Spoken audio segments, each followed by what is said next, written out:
No. It's Hello, like a TV silence. novelty. Like the stars on the ground where you walk over the Hollywood stars? Nah, I'm good. I don't really want to go see that. All novelty. It's like not a real attraction. Like we have Big Bear, you know, but Yeah, people Big would Bear, rather go to something stupid like Hollywood or Melrose and shit like that. Like why? Okay, yeah, and again, the difference, because like every time in springtime, like by the time it's starting to melt here, we're so fucking happy that it's beginning to melt, like come like March or whatever.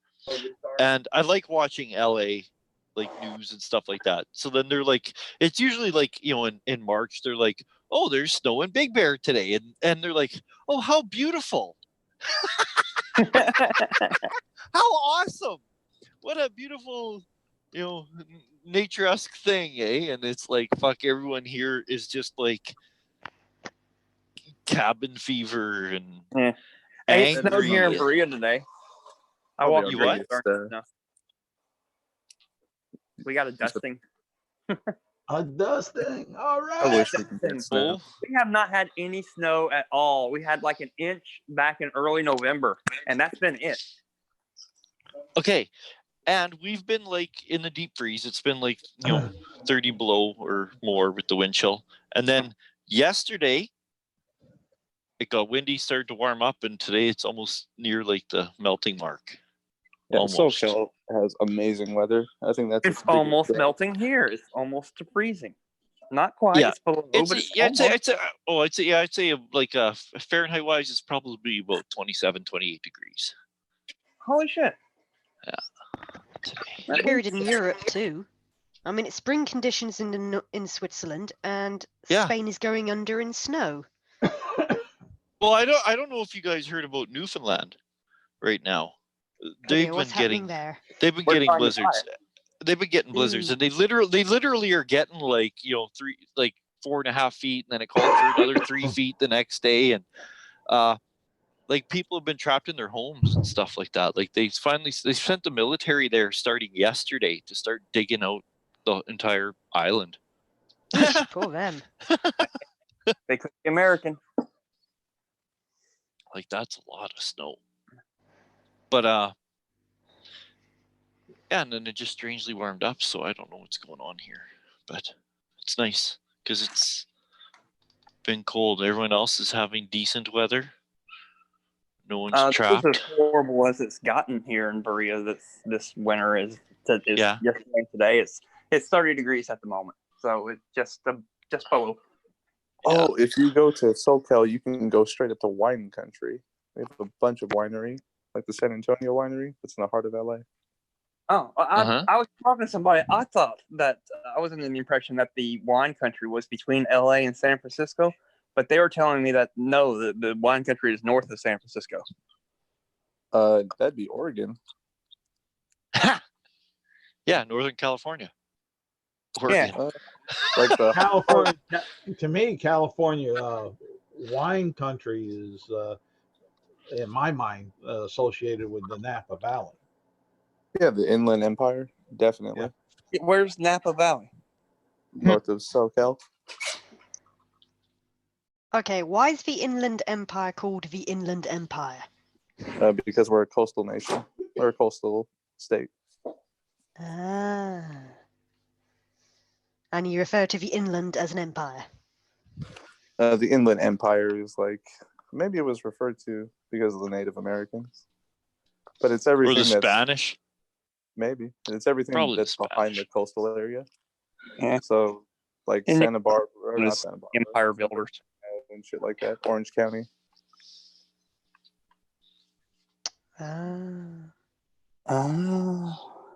There's always so much you learn about how people describe other people. Yeah. And the Duke and Duchess of Sussex have... They're Canadian. What's Yeah. up with that? I know. I Best thought I place in the really world to live. And they're not really the Duke and Duchess. If I read No, they the are. article, They she got pissed and stripped them complete. Oh. No, that's not what I heard just today. They're talking to Harry or whatever.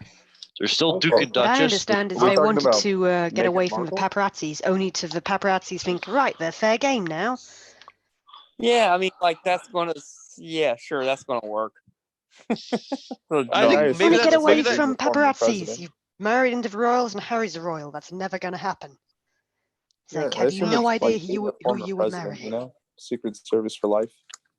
Yeah. Yeah, I know. Right now, there's a big thing because it's like, should the Canadian government front the security costs? Not really. Well, and honest to God, I could care less. People are like, well, it's taxpayer money. It's like, really? That's the first time taxpayer money's been wasted? I got other fucking things to have an opinion about. Well, Well, I mean, see, my I mean, first, are they Canadian citizens? Because if so, then yeah, you have a responsibility to protect them. And granted, Well, their percentage of celebrity does equate to they probably need more There's protection. a if you're difference not a between citizen. immigrating and being born a Canadian. yeah, and the thing is the only one who doesn't need a passport is the Queen.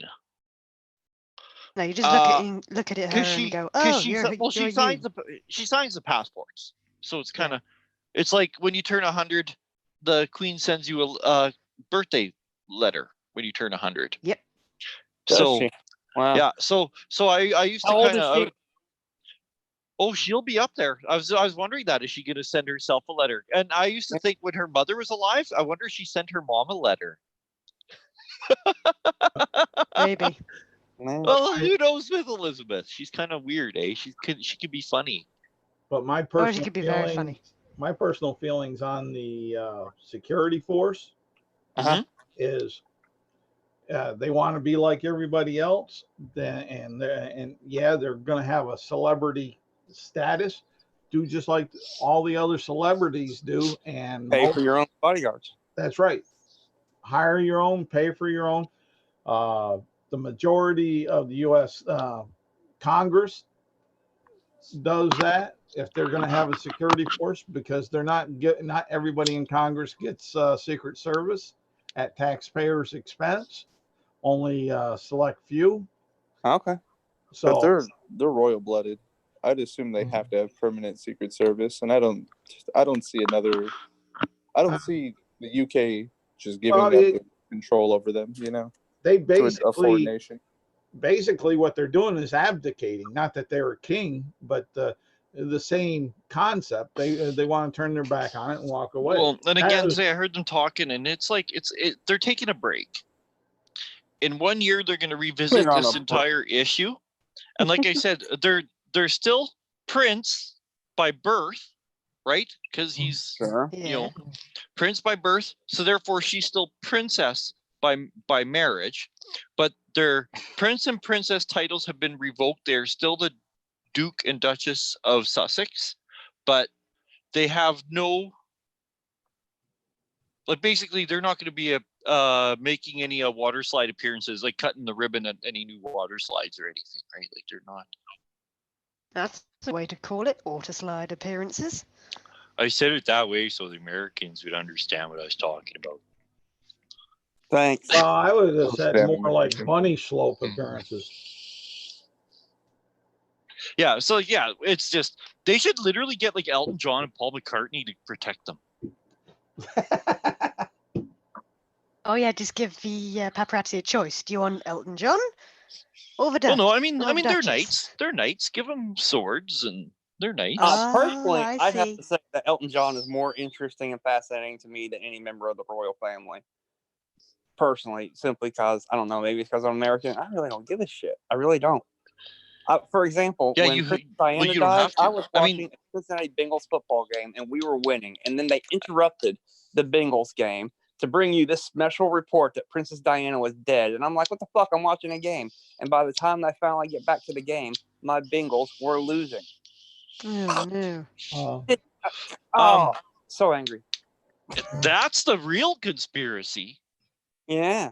It was all done so that they could screw What my happened? Bengals over. What happened? Well, that what happened in the game when that was going on? That was just okay. You know, No, I Meghan don't know. Markle could But- get but I Trump mean, to Americans cover it don't- so easy. All she'd have to do is flash him one time, and he'd pay for everything. But see, Americans don't have a good past with the British monarchy. So I could, I understand why you guys don't care, right? Like it's just not. Yeah, well, I mean that was a few Well, hundred years ago. you kicked their butt. We kicked their butts once. So why do we got to do it again? Yeah, it's just Talk like. about it over tea. But yeah, but we're. Hell with But- tea. Give me a coffee. But Canada is still officially a Commonwealth nation. Like we still have our you guys have the Attorney General, we have a Governor General, which is like our How does French Canada and Canada work? Are you guys like unified? Hell no. The Quebecois. okay. Ask any Frenchman in Quebec. Yeah, and do you know what? And I'm in Western Canada. Like I'm in Saskatchewan, so there's like a huge divide east and west. Like everything politically, kind of culturally, social, everything, right? And Quebec is out east, and Quebec would even be another separate kind of socio-economic, sociological kind of subculture. I've talked about more like, would it be more like two different nations or more like California versus New York? Oh, it's more East- different than that. east and west is California versus New York. Okay, because like Quebec, you're but- in New York, you're still American to me. I just But don't like you because you're from New York. Quebec is kind of like Puerto Rico. Like, That's a whole lot different then. well, okay, like Canada is officially bilingual. Does everyone speak English and French? No. However, anything that you're gonna see, like owner's manual down to a cereal box, anything you're gonna buy, a label in a store, toothpaste, soup, anything is gonna have an English side and a French side. Like the milk jug, one side it'll say milk. You turn the jug over, it says lait.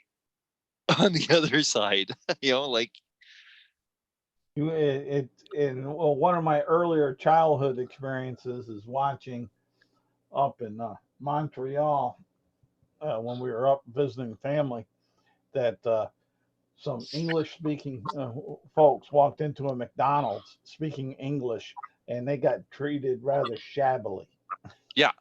Yeah, they're um assholes. They're French, of course. Yeah.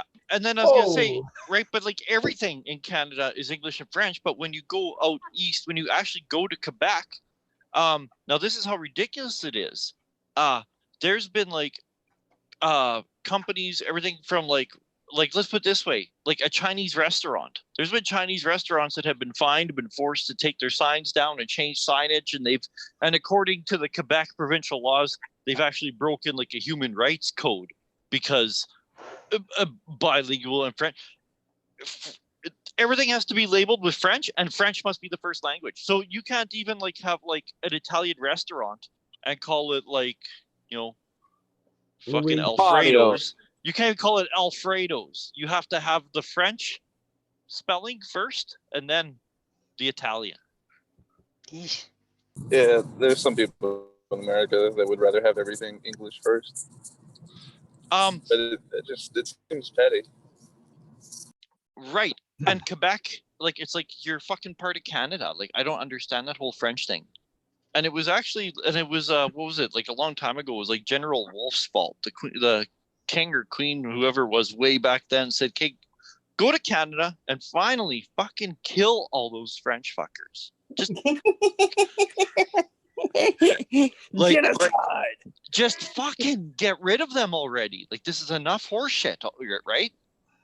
And he went there and he defeated the French, but he didn't kill them. She literally, like the royalty at that point, literally meant like kill them down to every last man, woman, and child, right? Eradicate them from our territory. And he didn't. He just conquered them. So you have to start making deals, right? And suddenly, and now it's just fucked up because, like, I mean, they've tried to separate, from Canada 2 or 3 times they had a vote. And now, just missed it too. yeah, and just missed it. The only reason that it didn't go through was because there's a lot of First Nations, like Aboriginal people, Canadian American Indians, right? There's a lot of those in Quebec because Quebec is a big fucking province. It goes really high up north, so there's like Inuit and other. I appreciate that phrase, First Nation. I think we should use that instead of natives. Yeah. Well, yeah. No, I'm a native Canadian. But I'm not First Nations. Well, see, like that'd make more sense. I'm a Native American. I'm from America, but Right. are you a First Nation American? Yeah. And the reason First Nations is because like American Indians don't like, it doesn't matter. Like, I mean, I meet guys all the time way up in northern Saskatchewan playing with the band. And they're like, they're back and forth between here and like Montana or even as far down as Arizona because, well, they're First Nations. The border doesn't, the white man border, there's laws around that for them. Right? Like, that's why the whole shit that was going down in Quebec a few years ago with like armed protesters. The cops would come for them on this side. They would just run across the fucking bridge to the States. Genius. Well, and the whole issue is because that's where what is it? 5 Nations? Like out east. Yeah, it's like, but it's like up there where you're talking about where that was going on. Yeah. Up there at Cornwall, where they're going to cross from there to over to the Akwesasne, the Mohawk Reservation. Yeah. Because like, that's the whole point is that the reserve lays like right in between. It's actually on it's kind of split between Canada and U.S. there. Yeah, like it overlaps, and First Nations people, basically, I don't think that they need like as long as you have like status, right? If you have like status, you can cross the border because your people always have. It's like there's no smoking anywhere unless it's a native First Nations owned establishment. Like we have like the typical Indian casino. There's a smoking area. You can still smoke indoors. One of the last few places you can smoke indoors anywhere in public. Because tobacco is a part of the culture as well as hunting. They can hunt. Yeah, and they can hunt year round. They can cross the border, right? There's not benefits, but there's cultural exceptions. But yeah, that's why Quebec didn't leave. It was because of them. Because I mean, they've made their deals already with the Canadian government, right? All right. Who do you think would unify with the States more? The Canadian French or the Canadian Canadians? Who would what? Who would be more willing to unify with the States? Oh, Western Canada. Really? Where I am, yeah. Break the country off at where Ontario and Manitoba connect. And Manitoba, Saskatchewan, Alberta, BC, for sure would, and then like even the territories, the Northern Territory as well.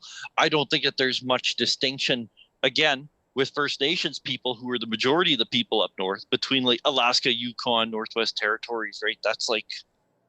That's all one geographic and cultural environment, right? Doesn't matter if you're in Fairbanks, Alaska, and then you travel over to Yellowknife or Whitehorse, right? And as far as that goes, you could come as far as to my province. You could go to Great Slave Lake and then Athabasca, right? Like we're on route with that whole Arctic thing. Although we're in the middle of the West, I don't know. It's hard to explain. I'd have to give like a whole Native history studies. Let's do a water deep history. Okay. Yeah, because I think it's session 21. I would think.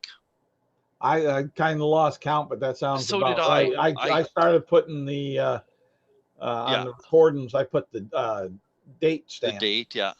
Yeah, I think it's 21.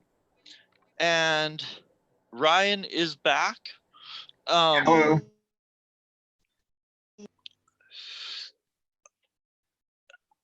You guys traveled down to Waterdeep with the 5 of you and your 2 NPCs, Serac and Orville, the Weevil, the dwarf with the mad gleam in his eye. Who, so there's a 7 of you. You guys caught a ship from Luskin down to Waterdeep, and you are gonna find Serac a farther passage. Ryan had asked a question in the messenger about as to why you guys have come down to Waterdeep. Well, only reason really was to kind of get Serac on a ship south, and you guys were wondering about his father and the Ring of Winter, and you guys decided, and you guys were told by Serac that he indeed does know that his father has some connections with a family known of the Roaring Horns.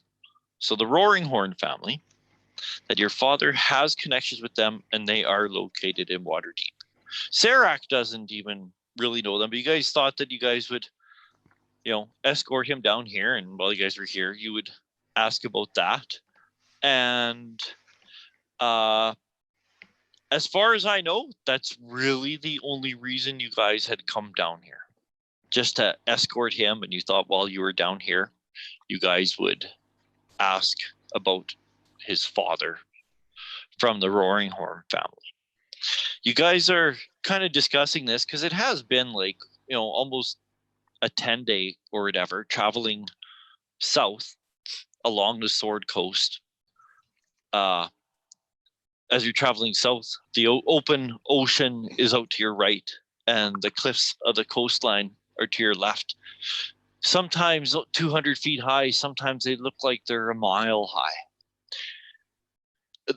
It almost entirely your whole voyage south, it rained most of the time. It drizzled most of the time. But the good news is you guys had good wind, no storms, and no bad encounters other than for that dragon longship at Port Last. You guys, as far as we're speaking about weather, let's get someone to actually roll the weather to see what the weather is like right now. You guys are still standing on the longship. It is just coming into the docks. You guys have been waiting and jockeying and for position to get close to the docks. You can see that some of the larger ships actually dock out in the bay or in the harbor, and they use smaller vessels to go back and forth to carry cargo and passengers and livestock. And there are barges, and there are small boats, and there are fishing vessels. And there are masts and ships everywhere. And you can see the walled city and the mountain and the sound and the smells. So let's get someone to just roll the weather. Let's see what this weather is like. Who wants to roll me a few 20-sided dice? I'll roll, sure. Okay, Ryan, roll me a die 20 to tell me what the temperature is like. I roll a 2. Oh, it's quite a pleasant day out, temperature-wise. Let's roll for the wind, please. Okay. 19. It's actually very windy out today. Let's roll for precipitation, please. 7. No precipitation. So my guess is that it would be quite a pleasant day, except there's quite a strong wind blowing from the north. That's why it's very warm still. Not warm, but very pleasant day out, other than the wind. But I'd say you guys are coming up to evening, but not quite. So it would probably be like late afternoon wise. The harbor is like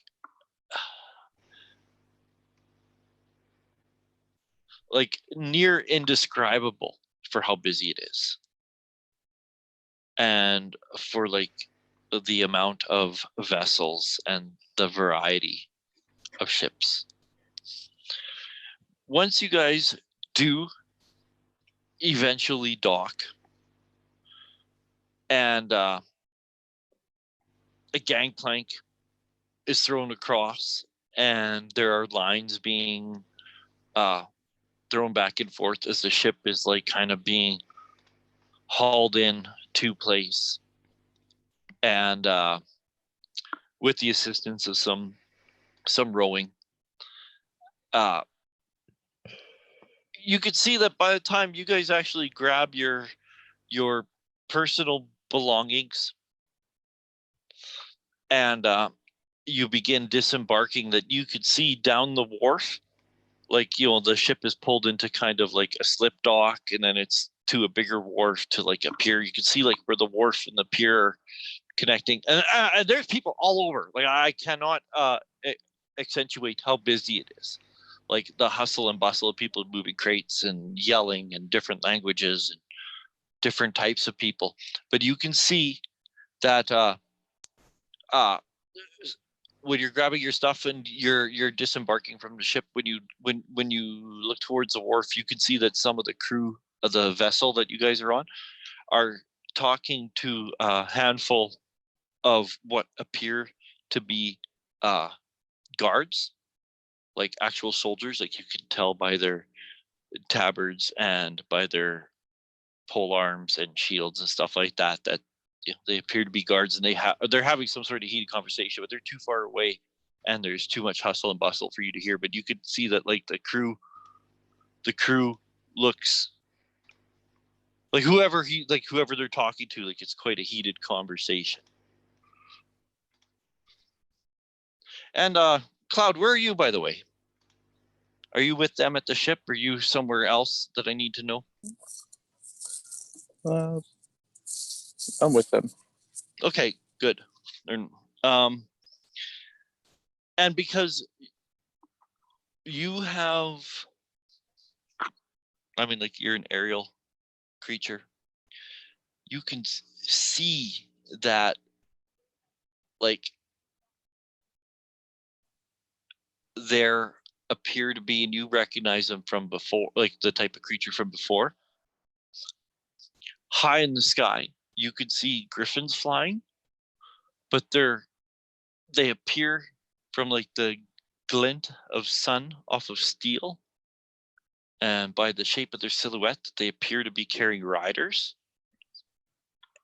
and they're flying in actual like V formations and stuff like that. You know, like, it's not just random flying all over. They're flying around as if like horses move around for a cavalry. Still watch the horse. Still watch the horse. I don't care if it's somebody rider. One of them could just get a little hungry and slick down here. Keep a wary eye on the horse. So you guys gonna disembark? You guys gonna wait for? Let's disembark. Anybody want to find out what the heated conversation is going on over there? I hope it's not about us. We didn't Only bring one way to anything find illegal, out. did we? Garl will want to sneak Me. off, try to not to be noticed. Whether it's hiding under somebody's robe or whatever, as they move off. Yeah, roll me a stealth using your a charisma stealth, because there's so much hustle and bustle that it's so easy to like acting nonchalant is like Okay. roll me a charisma stealth. Yeah. That's a 17. Oh yeah, you can. You just kind of mosey on over, and you start going over to like along the wharf where there's a person with like a turban and some mauve robes, and they have like an area set out where they have like carpet on the ground, and like there's people walking by and people standing around, and but he's like got like basically a hibachi, Okay. and as soon as you hop up, you just the smell of it catches you, and it smells like he's like grilling food, and you can see that people are walking up to him, and you can see them having like a little interaction as he hands them some food in exchange for some coin. You can see, and there's like people. And Darrell's intent is when he's up there and he's hidden away, he's going to keep an eye on the crew and the guards. Mm-hmm. And he'll be looking at them to check them, and he'll be looking every once in a while back over his shoulder at the boat for the rest of his party, basically trying to be a point of protection or early warning for him.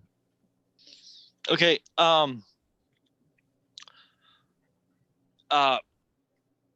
What you call it?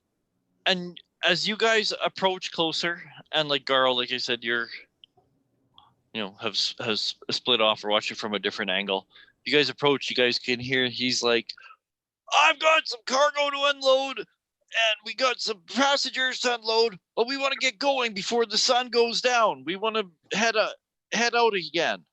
And the guard's like, apologetic. I'm sorry, and blah blah. And he's like, "There's nothing I can do about it." And as you guys approach, he kind of, his attention falls on you guys as you guys approach, and the crew member, he looks at y'all, and he says, and he kind of like throws down his arms in like frustration, and he's like, "They say we can't do anything, we can't go anywhere until the Magister comes." And you can tell he's like crosses his arms with like frustration as he kind of looks around and looks at the sun. I step down, and as I do such, my cloak flutters in the breeze, or non-existent breeze. Yeah. As the case may be. And I go, No, "Do they Strongman. not realize that we are the heroes of Britain Shander? I personally have slain Trufi, the Frost Giant Queen. Make way for us. We are not to be held up for any simple petty dignitary with a clipboard." How many bets that's going to work?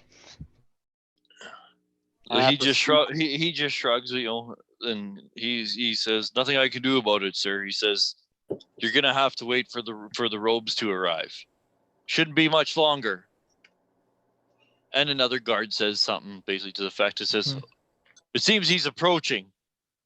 It won't take long. It's the rules. Every ship has to register when it enters port before any offloading can occur." I understand. I don't.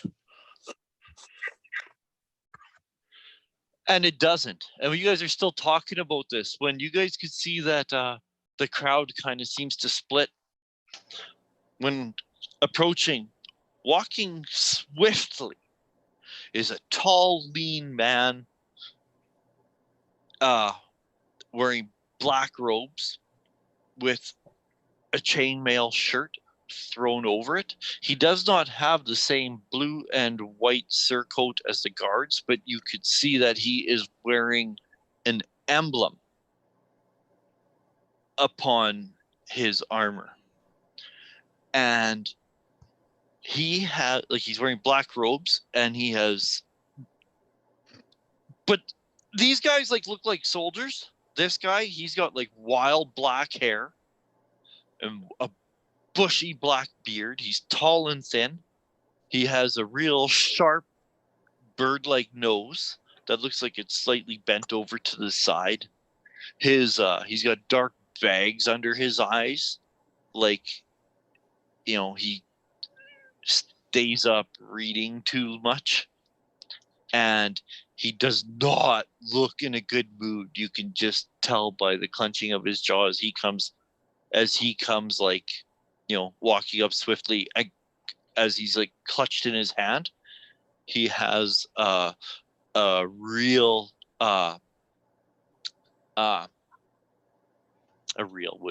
wooden staff, or a staff that appears to be carved out of wood, but the staff is carved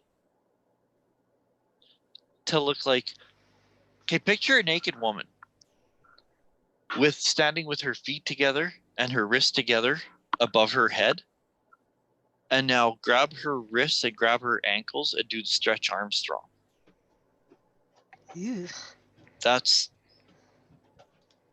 what she looks like. Like, she's all, it looks like that, but she's like, it's like it's all elongated to be like the diameter of a staff. You know what I mean? She's gangly. Yeah.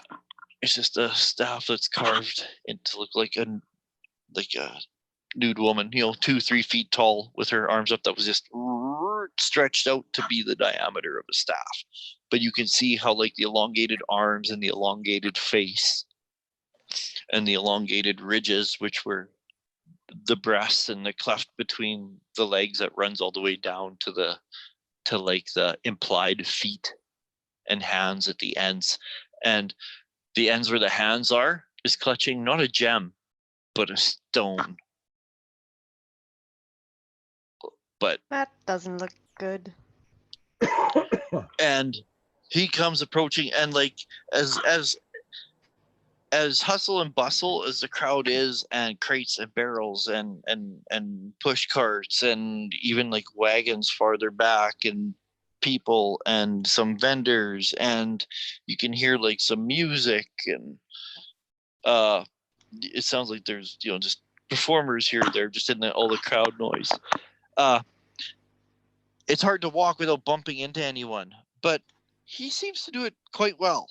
He just comes walking over briskly, and you could see that, yeah, he is pretty tall. He's probably about 6'4", and he comes approaching swiftly, and he locks eyes with the other one, and he says, "Are you the captain?" And he points to the crew member, and the crew member almost like startles with a jump, or jumps at the start, and he says, "I'm bosun." And he says, and he looks at the ship pieces. "This one?" And he nods, and he says, "Where's your captain?" And he said, and he points over his shoulder, and you can see like the captain is yelling, still giving orders. The guy nods, kind of satisfactorily, kind of gives a quick nod, and he looks at all of you, because you all a quick scan, and he says, "And you? Are you all staying?" Allow me to introduce myself. I understand that you must be in shock meeting someone of such a great personage as me. I am Nicodemus the Satyr, priest of Bacchus, and the defender, and we together are the defenders of Bryn Shander. I myself have personally slain the Frost Giant Queen, Trufi. Perhaps you've heard of us. We will be on our way now, if you don't mind, good sir, because we have an utmost important meeting with the good family known as the Roarers, the Roaring Horns. Roaring Horns. Yes. So, good day to you, sir. If you'd like my autograph, I shall give you one soon. No. He says curtly, "I have no time for your nonsense." And he motions to his head back, and he says, "I have 2 million souls behind those walls." He says, "We keep track of who enters and who leaves." Well, now you know who we are. There's 2,000,007. Good. And I grab the horse by the reins and I proceed to just pull her onto the. Do you know? Yeah, I do.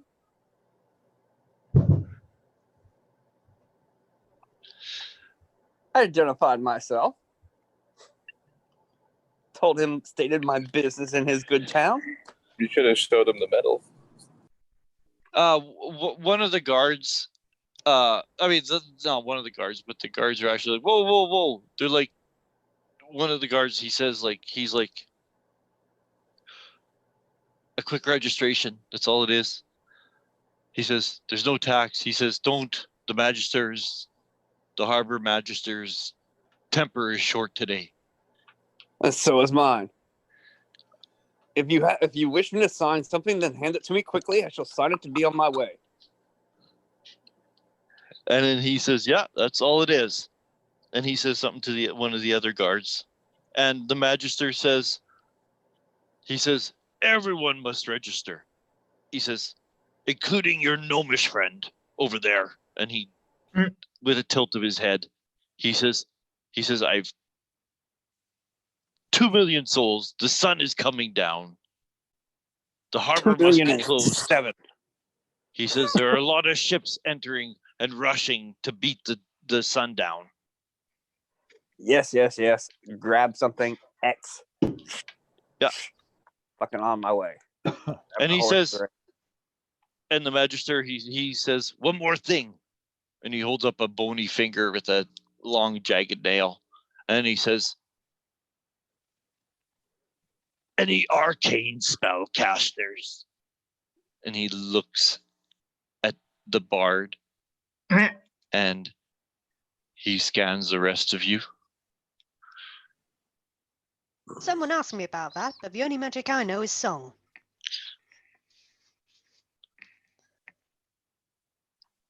He says, and then he just nods. And he walks towards I do know the language ship. of love. The guards will get literally just a signature from everyone. Although I was going to say this, silence. I think we'd established that you're from Waterdeep. Yes, it's Correct. nice to be home again. So do you also register, which is basically lets them know you're back. You know that there's no taxation, there's no entry. In fact, you know that if you have to pay money to get into the city, you're not dealing with a guard. You're dealing with a brigand in disguise. Mhm. Like there's no taxation for getting in. And you know that because you are that you do have arcane control over magic somehow, some way. You have been registered with, so you don't have to do it again because hell, you've paid, like you can even, like you've paid your basically your dues and your fees, which isn't much. You have paid your fees for the Musicians Guild in Waterdeep, and you have registered with the Watchful Order of Magus and Protectors. They like to keep track of all arcane casters. And that's it. When You're not obligated. You're not all. I think what you call it, ranger spells. I think are more like clerical. I think because Yeah. it's wisdom based same. and everything. So I'm not really counting that as. What I was going to say is when Yeah. Garl comes up to sign on Oh, in, he's going to forge for his name Balin, Oh, okay. since he There's has no- that ability. Yeah, you can. There's no like I mean, it's more of a numbers thing why Yeah. they register. Because when he says 2 million people, and then you guys do gather your stuff, get the horse, get the wagon, you guys all register. You guys begin making your way to the larger wharf, and you guys make it on to like land into the dock area. which means going through gates, which again, there's guards there, but they don't stop you from entering anymore. And they don't, and actually, and you could see that, like, in fact, talking to the guys who are guards, there also appear other guards, but these guys are dressed in like, have like green and yellow surcoats on with like tall helmets, and they just have like little buckler shields and truncheons. And you can see some of them even have like around their neck like a long, it's like a dog whistle, like a pipe whistle around their necks. And you can see groups of them here and there, but they're not bothering people. They're just watching. And when you guys get to the gates and you guys come, it's like, think of like a movie and the dramatic music crescendos as you come around the corner and you see like the actual extent of it. When he said 2 million people and 2 million souls, you guys probably didn't think much of it. When you come around, you're like, oh yeah, there probably is 2 million people here. It is just hustle and bustle galore. And you can even see like, as you can see like the mountain placed here in the lower third of the city, you could even see like, you could even see like where the people have made an impact on the mountain. You can see how there's a road that goes up to a big ass militaristic castle on top of it. You can see how it looks like that there appears to be even like shops and vendors and stuff lined on the road that go up that mountain. And when you turn in the other direction, you could see, like, I'm talking like the size of the Statue of Liberty, but it looks as if it's toppled over, because when you look out to that direction, all you see is like the head and an arm extending straight out, and it appears to be like a statue the size of the Statue of Liberty, but it's like, looks like it's pretty like toppled over. It's still far away, but you can see like the head and the arm sticking up over the buildings in the distance, and carts and wagons and banners and signs and people yelling and language. It's just crazy. Garl, if it's that kind of hustle and bustle as we're moving through the streets, we'll randomly once in a while try to pick a pocket. Oh, Oh yeah. I want to try to gauge kind of the general mood of people in the streets, because I doubt that these giant attacks have been happening only in the Savage Frontier. They must be happening in other places. So I kind of want to see, are people scared? Are there a lot of weapons on display? Is it that sort of thing?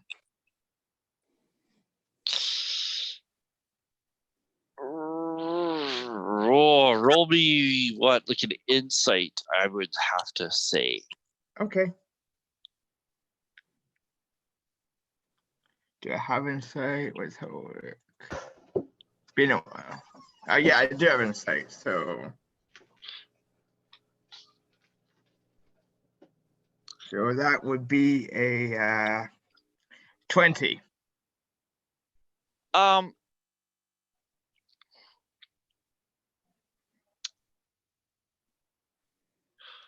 You know that the city looks busy. As far as people in armor, the only ones in armor are the ones that I described in like the green and yellow surcoats with the tall helmets and like I said, they don't even really have weapons. They just have like these long truncheons and like buckler shields. The more you guys look around, you guys are like the only armored ones other than them. Everyone else is either dressed like normal people or is dressed like nobles. So a lot of the men, as like a fashion statement or whatever, it looks like knives look to be very common, like daggers, right? Up to like short sword length. But that's it. Almost every man at least carries like, a dagger or a short sword. But as you guys come into like silence, you know which way your way around the city. So you figure, well, we'll lead them through the dock ward and I guess take them to like the trade ward. This way it's kind of a central part of the city, and well, there's everything there. Like literally everything there. So if There's a you McDonald's, there's a Levi's. everything. Like, you know, you could go there and get like a pair of boots made, you know, get a massage, get a meal, buy like a snake as a pet, you know, whatever you want. Get a tattoo, anything. Information, anything. If there's something we want, that's where we go. Okay. Yeah. And Ryan, it almost appears to be like it's too hard to tell. Once you start talking to people, like, I mean, I don't know how to, like, yeah, these people that like, there's no signs of like boulders laying in the city. You know what I mean? There's no one that's like, you know, holding the sign, my family was killed by giants, got a silver piece, or you know what I mean? Like, It's just kind. Yeah, I get that. That can. Yeah. But like the city kind of looks like, I don't know, the hustle and bustle is like, I can't even, like, I can't describe it. Like, take a city of 2 million people, and I mean, it's a nice city. Even here in the dock ward, when you guys are leaving the dock ward, like, I mean, there's drunken bums, there's clearly prostitutes, there's but even here in the dock ward, you could see that there's like people dressed in black with brooms and rakes and shovels that are cleaning up the streets, and they have like wooden wheelbarrows and wooden carts pulled by donkeys. You know, you see them everywhere, people cleaning up, like everywhere. Like, there's always people sweeping, raking, hauling stuff away, refuse and other detritus. There are, as you enter the kind of trade area, again, it's just, the trade area looks bigger than most cities you guys have been in. Like, it's massive. And you can see that statue more clearly. And that statue appears to be like, it looks like its leg is sunken down into the ground itself. Like its left leg. So its right leg is still propped up on the ground, and its arm is stretched up over it. It's kind of leaning back. And there's an object, like where its hand is reaching up, there's an object that it looks like it's reaching towards, and it appears to be also made out of stone of the same material as the statue itself, a giant sphere that this statue seems to be reaching up and kind of leaning back with its legs sunk into the ground. And the ball, like the sphere, is actually like levitating off its hand. Like, you can see the gap. And the thing is it's like, wow, like that's a huge statue. And yet you could see where from ground level and built up its one leg that's bent, and even up its chest, because as I said, it's leaning back up its chest. You could see that there appears to be like buildings and steps and walkways have been built upon it. Once Darrell sees that, he'll go ahead and he's going to cast a quick spell of their non-detection on himself. There are people all over, all over, like everywhere. And you guys, like, as you guys kind of enter this like trade area, you guys are kind of looking at the statue. Holy shit! You guys can hear that there is a voice over top of the others, and it appears to be like like you hear clang clang clang clang, and you know, oh, that's a crier. You hear a town crier, and you can hear them like town crying. A lot of it you get closer, you can start to understand their words. You can see they're kind of like slowly walking as they're shouting, clanging the bell. A lot of it doesn't make sense to you. They're talking like municipal stuff. So you can hear that eventually, oh yeah, he's actually telling about like what you call it, one of the guilds has actually like, oh, what's it called, like settled a contract. Oh, contractual Right. dispute.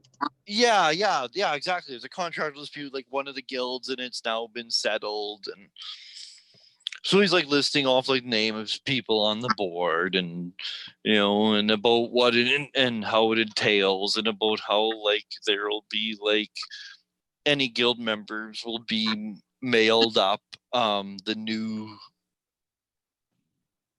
new regulations, or if not, they can be picked up here and there, or ask your local guild representative to. And then and then you're like, oh, that's kind of cool. And then the next one is like a story of like the second murder victim found this like this season, the second, in the dock ward, like another half elf murdered in the dock ward for like the second time this month, I guess, or 30 days. Yeah, What did in they the do? past.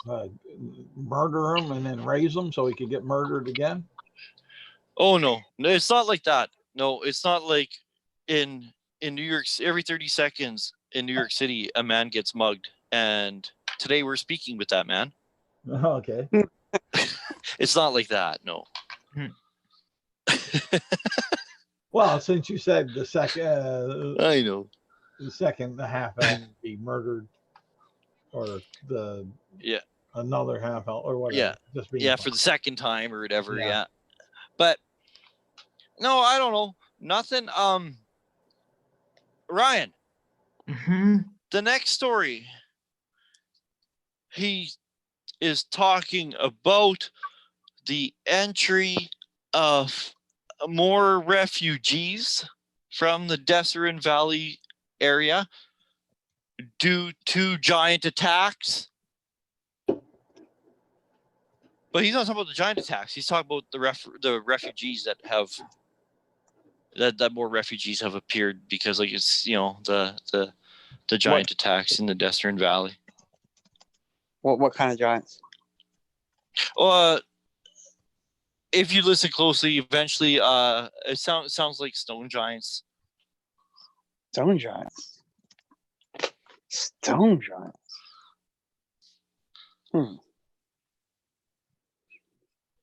You can see like a squad of watch go by, and they're green and yellow. How far is the Desserin Valley? Does anybody know any geography around here? How about you, Silence? I think it's just northeast. I think, like, the Desert Valley follows like a river, so it's like, and I think the river comes out somewhere here, like around here, and then the valley goes northeast. Something like that.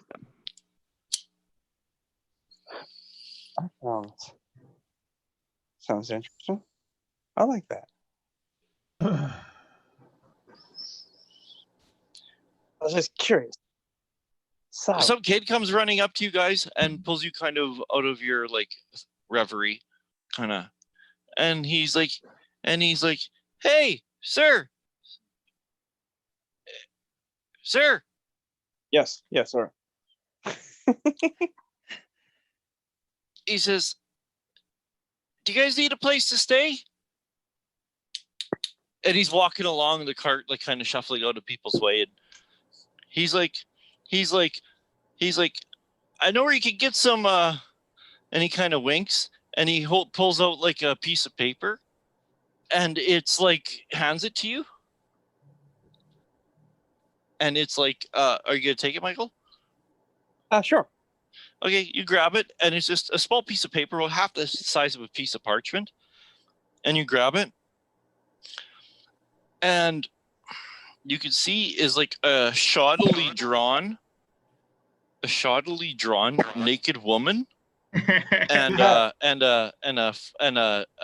flagon of, like, it looks like a beer and a wine glass and stuff like that, and they're all like suggestively spewing and foaming out, similar to your sacred flames, but not sacred flame. Your is it sacred flame? Your cantrip. No, that's Toll the Dead. Toll the Dead. Yeah, Toll the Dead. Yeah, yeah.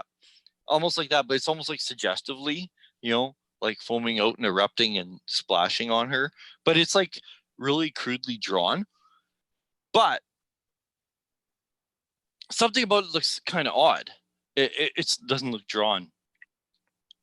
And then he sees like your other companions, and he's like, here, and he hands one to Serac, and he hands one to like Warvel. Hands one to each of you guys, and you can tell basically they're printings, right? And he takes off, and he's handing out like basically advertisements for like a brothel-y place. Well, I appreciate this, kid, and we may check this out, but I've heard that they make some really good pies on Troll Skull Alley, and I figured I'd give that a go first. He's Can we like, go to Troll Skull Alley? that's in the North Ward. Is it? Okay. He's like, that's a long way. Is it? Is this place close? He's like, he nods. Oh, well. How close? He just kind of points. He says, you got to go down that alleyway. It's like kind of like at the rear edge of the dock ward. Okay, so he's like, he describes it to us in a way we can find it. Yeah. That's really it. He's just a kid hustling things, and you guys could see it. You guys go by. Probably get paid a offer for, I don't know how many people come in, or maybe he just gets fed if he passes out these flyers. Who knows? By the way, I want to keep a very good hand on my coin purse. Oh yeah, I was just gonna say I keep a good eye on my I keep a good watch around to make sure no one's get pickpocketed. Oh, definitely. Even I know that, and I used to live here. Yeah, anyway, silence. I was just curious. We've been hearing people talk about these refugees and attacks on caravans and stuff like that by stone giants up in this nearby valley. Now, since you live here, I'm assuming that you may have some contacts with people who would not like to see that happen, who may be willing to offer a reward for some known and dedicated giant hunters and giant killers to intervene on their behalf. Well, I'm pretty sure I do. After we meet with the Roaring Horns and get Asarak situated, perhaps we could look into that. A little bit more coin for us. Oh, that's definitely an idea. I imagine some of the merchants from Merchant Guild might be interested. Yes. We can make a profit out of this, since we've been so handy dealing with these giants anyway. Might as well make a lifestyle out of it. And think of the glory, how many drinks I will get at the bar. How many songs? Yes. Yes. All sorts of good things. How many rides? Turn demon into a respectable band. I expect our bard is already working on our ballad. Yes. Mm-hmm. That was thing is, you keep on adding stuff to it.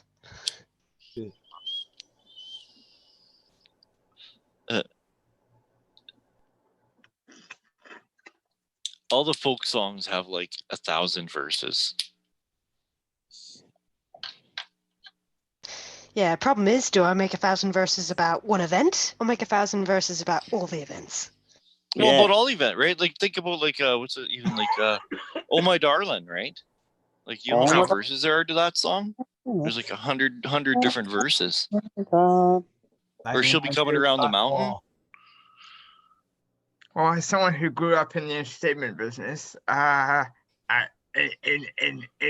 character, not out of character, I think it really depends on how you want to present yourself as an artist. If you want to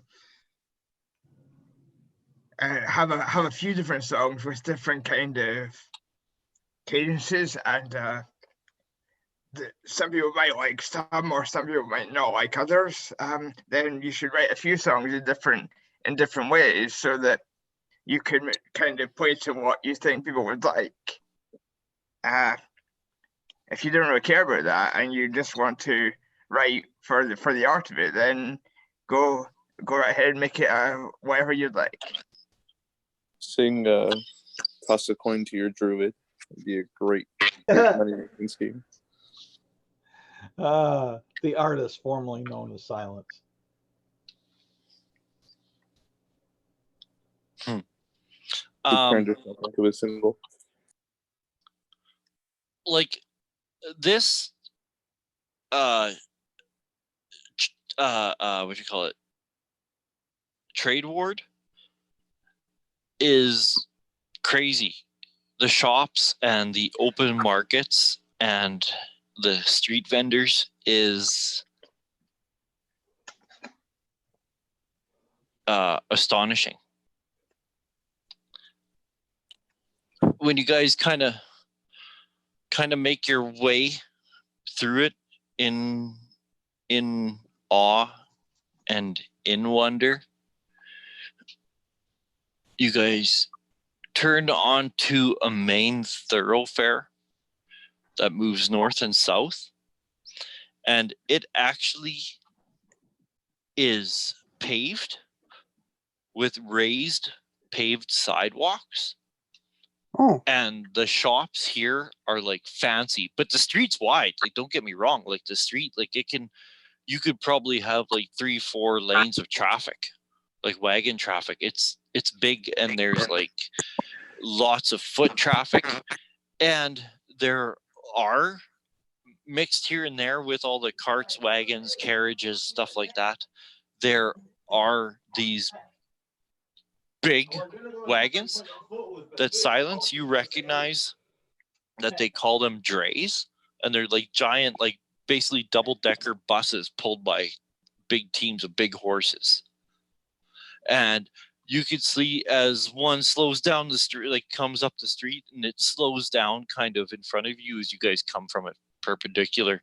As it slows down, you could see that passengers just, there's like a kind of a balcony area on the back. People just step off or step up, grab onto the railing, and even like women in like super fancy gowns with their sun parasols and stuff like that, with some, of course, some assistance from their male companion, help them, like easily they can step up or down.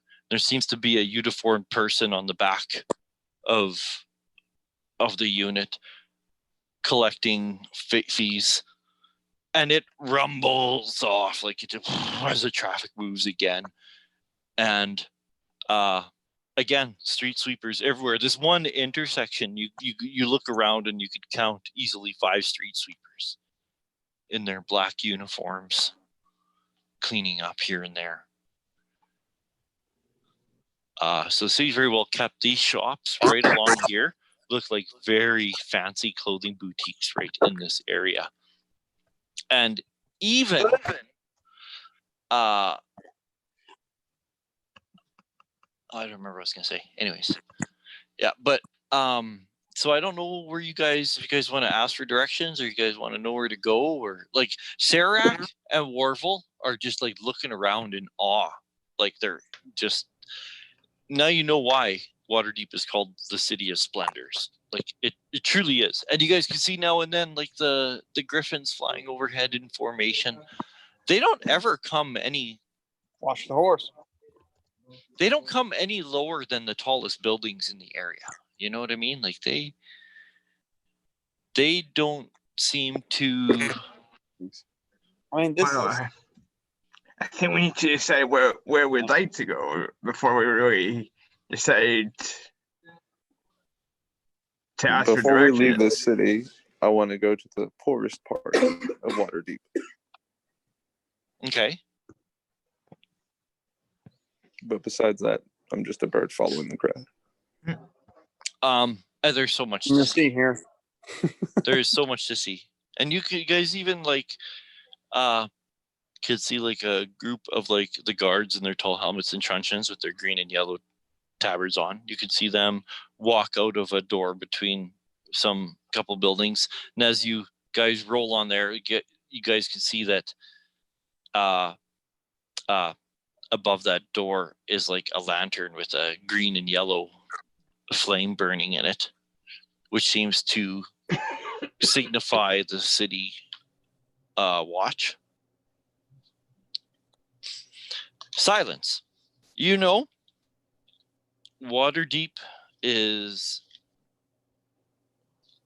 well, 2 million people, and they can manage to not have total fucking meltdown of society. Yeah, we're used to it. You know that the guards are the ones that you're going to encounter, like even as far away as like Neverwinter and Daggerdale. You're going to encounter Waterdeep guards. Those are like the soldiers. While the watch, the guys with the green and yellow and tall helmets and truncheons and bucklers, those guys are the Waterdeep watch. They're pretty much the police. So there's the guards, which is like the military, which watches the roads and the walls.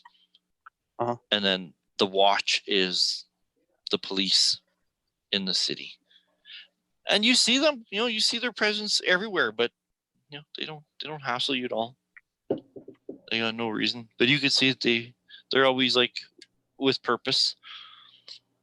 One time, actually in the trade area, you actually hear the beep beep high-pitched whistle, and you see a guard running through the crowd, but that was really it.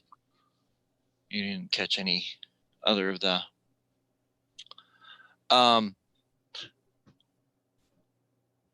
you guys smell something totally awesome. I'm guessing I'm familiar with it. Yeah. You guys are getting up. This is the way. What the hell's it called? I can't remember. It's called the Tradeway. I can't remember. I forgot what the street name was called. Forgive me. Yeah. But you guys are getting close to the North Ward, because all I heard was Pie's Troll Skull Alley. You're starting to smell the North Ward, or that area of the North Ward, because what is it? I think it is something like it's the North Ward and another ward connect, but there's kind of like a mercantile area there.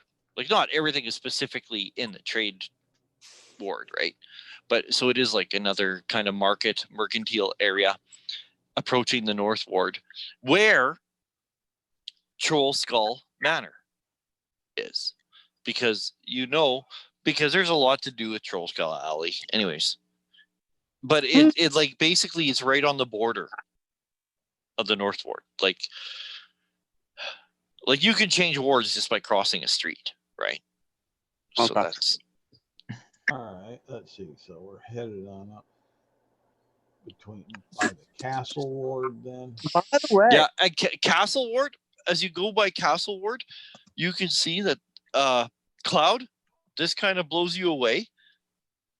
There's another 90-foot tall statue, but it's one leg is broken off, or foot is broken off, so it's tilted, and its arm is held out like to balance itself, but its hand is broken off, so it's just the arm with the stump sticking out. But it's an Aarakocra. That must belong over in the City of the Dead. I fall to my knees and I just bow to it. It's massive. There's a 90-foot tall stone Aarakocra with its like stumped arm just sticking out. Yeah. Cloud is just bowing down until someone pulls. You guys kind of notice this, and when you guys are like, wow, and you guys kind of look over, you guys can see that Cloud has just kowtowed and has thrown himself down in reverence of this thing. It would look I that know way. the story of that statue. It attacked him. Knocked him The down out statue, of the how can it attack sky. him? It Perhaps must be he's going to evil. expel.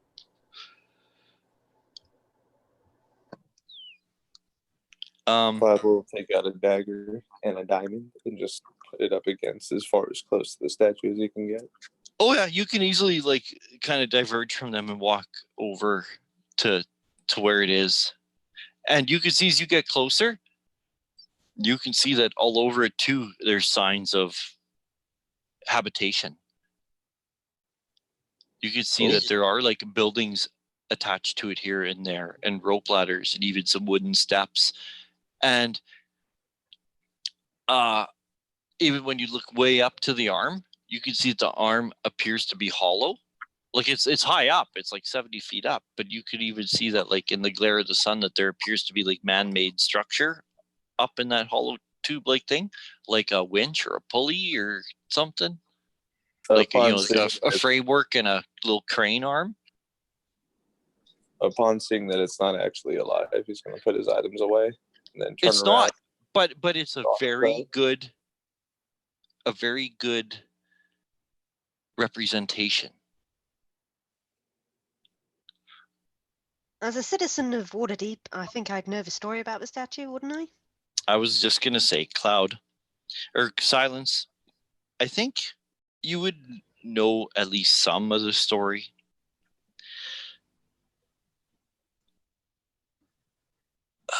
Longer than you've been alive. There are some alive, but it was like 100 and some years ago when there was always one. You know that there's a statue on the north side of the mountain, like that the Castle Waterdeep, the Mount Waterdeep. There's like a statue that stands there that looks like a Sahagwin or Sahagwin or Sawagwin, whatever you want to say it. Those are fish people. Yeah, like creatures from the Black Lagoon. Down on one knee. And you know that it like these statues, that there's 6 of them, I believe, throughout the city. Different images that they are protectors of the city. That Sahagwin one was the only one that people knew of until about 100 years ago when the spell plague happened. These statues appeared out of the ethereal plane. And when they went on their rampage, and when they finally stopped, they were here. You know that allegedly someone has control of them, whether it be like the Black Staff or the Open Lord of Waterdeep or some other entity within the city does have control or power over them. But the last one to move was the last one to appear, which was that there's a griffin up by the castle somewhere. Stone griffin. And that one appeared, I think it was 10 years ago during the Sundering, when the world split. But basically, these things were protectors of the city, held away in the ethereal plane, like in a closet, and they were called upon in need when they were needed. But people had kind of forgotten about them until, 100 years ago when they appeared on their own and rampaged a while. But since then, the city has rebuilt and even rebuilt around and even upon them. Many of them are actually have become dwellings actually by private citizens or just by like squatters and homeless people or whatever. But they've become habitations. In fact, let us borrow one. You used to play at the Drunkard. Silence. The Drunkard is like basically the statue when it demagicked. It fell backwards, sitting down upon a building with its arms and head slumped, so it looks like it's drunk.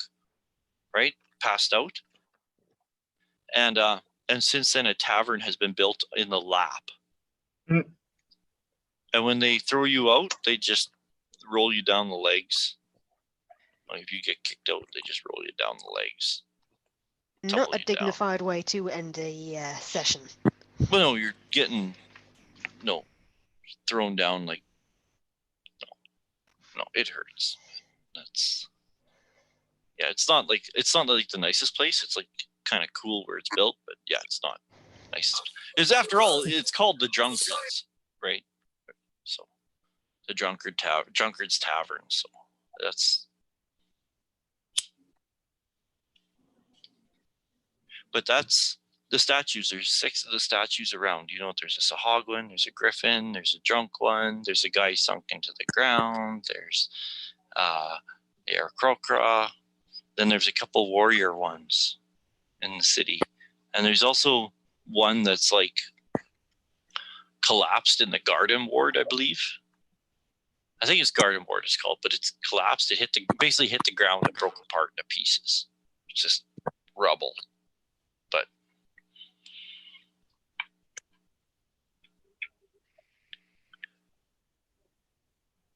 you come up. This is all cobbled here. Get carriages, people everywhere because it's not like the sun isn't even quite down yet. It's just approaching that time. So it's bustling. And even this time of year, this would be like beginning of October. And so up north, it was snowing. Here, harvest. And you know what I mean? It's like high summer. It's like nicest time of the year. There's no bugs out. Pleasant. It's still warm, but it's not sweltering hot. At least not today. Things are still green.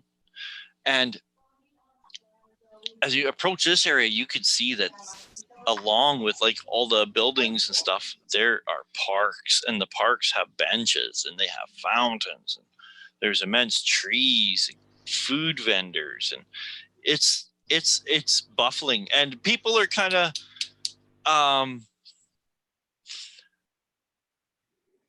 too polite to acknowledge how scuzzy you guys look. Do you know what I mean? Yeah. Yeah, we need a wash. Like you guys are like come rumbling through in your armor and your weapons, and you're not bathing and you're not shaving and you're not showering, and you guys clearly you're a bunch of adventurers. You guys got your treasure pouches bulging and shit like that, and I'm not exactly and there's literally people who are like going out for a stroll and maybe go grab a pie to bring home, for dessert later, and you could see that there are like tutors walking home in their like blue uniforms, and they appear to be tutors because they got like book bags and they look quite scholarly, and they're dressed in blue kind of reminiscent of uniform clothing, and again street sweepers. And then here's you guys just like it'd be like today just walking around like a suburban metropolitan area, and you're just walking around in like dirty military fatigues or something, right? Oh, I've been hunting for 2 weeks in the bush, and I'm just walking around, still got my gun on me. And is it times like this?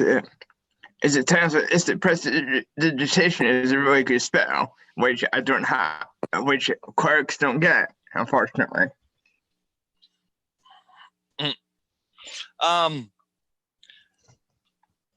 As you guys could smell the smell, you guys come to like this, like I said, everything's cobblestone. You guys come to this a corner, and Silence, that like it's here, and you guys can even see like Silence that says we're here, or here it is. You guys can see that there's a street sign that says Troll Skull Alley, and right on that corner,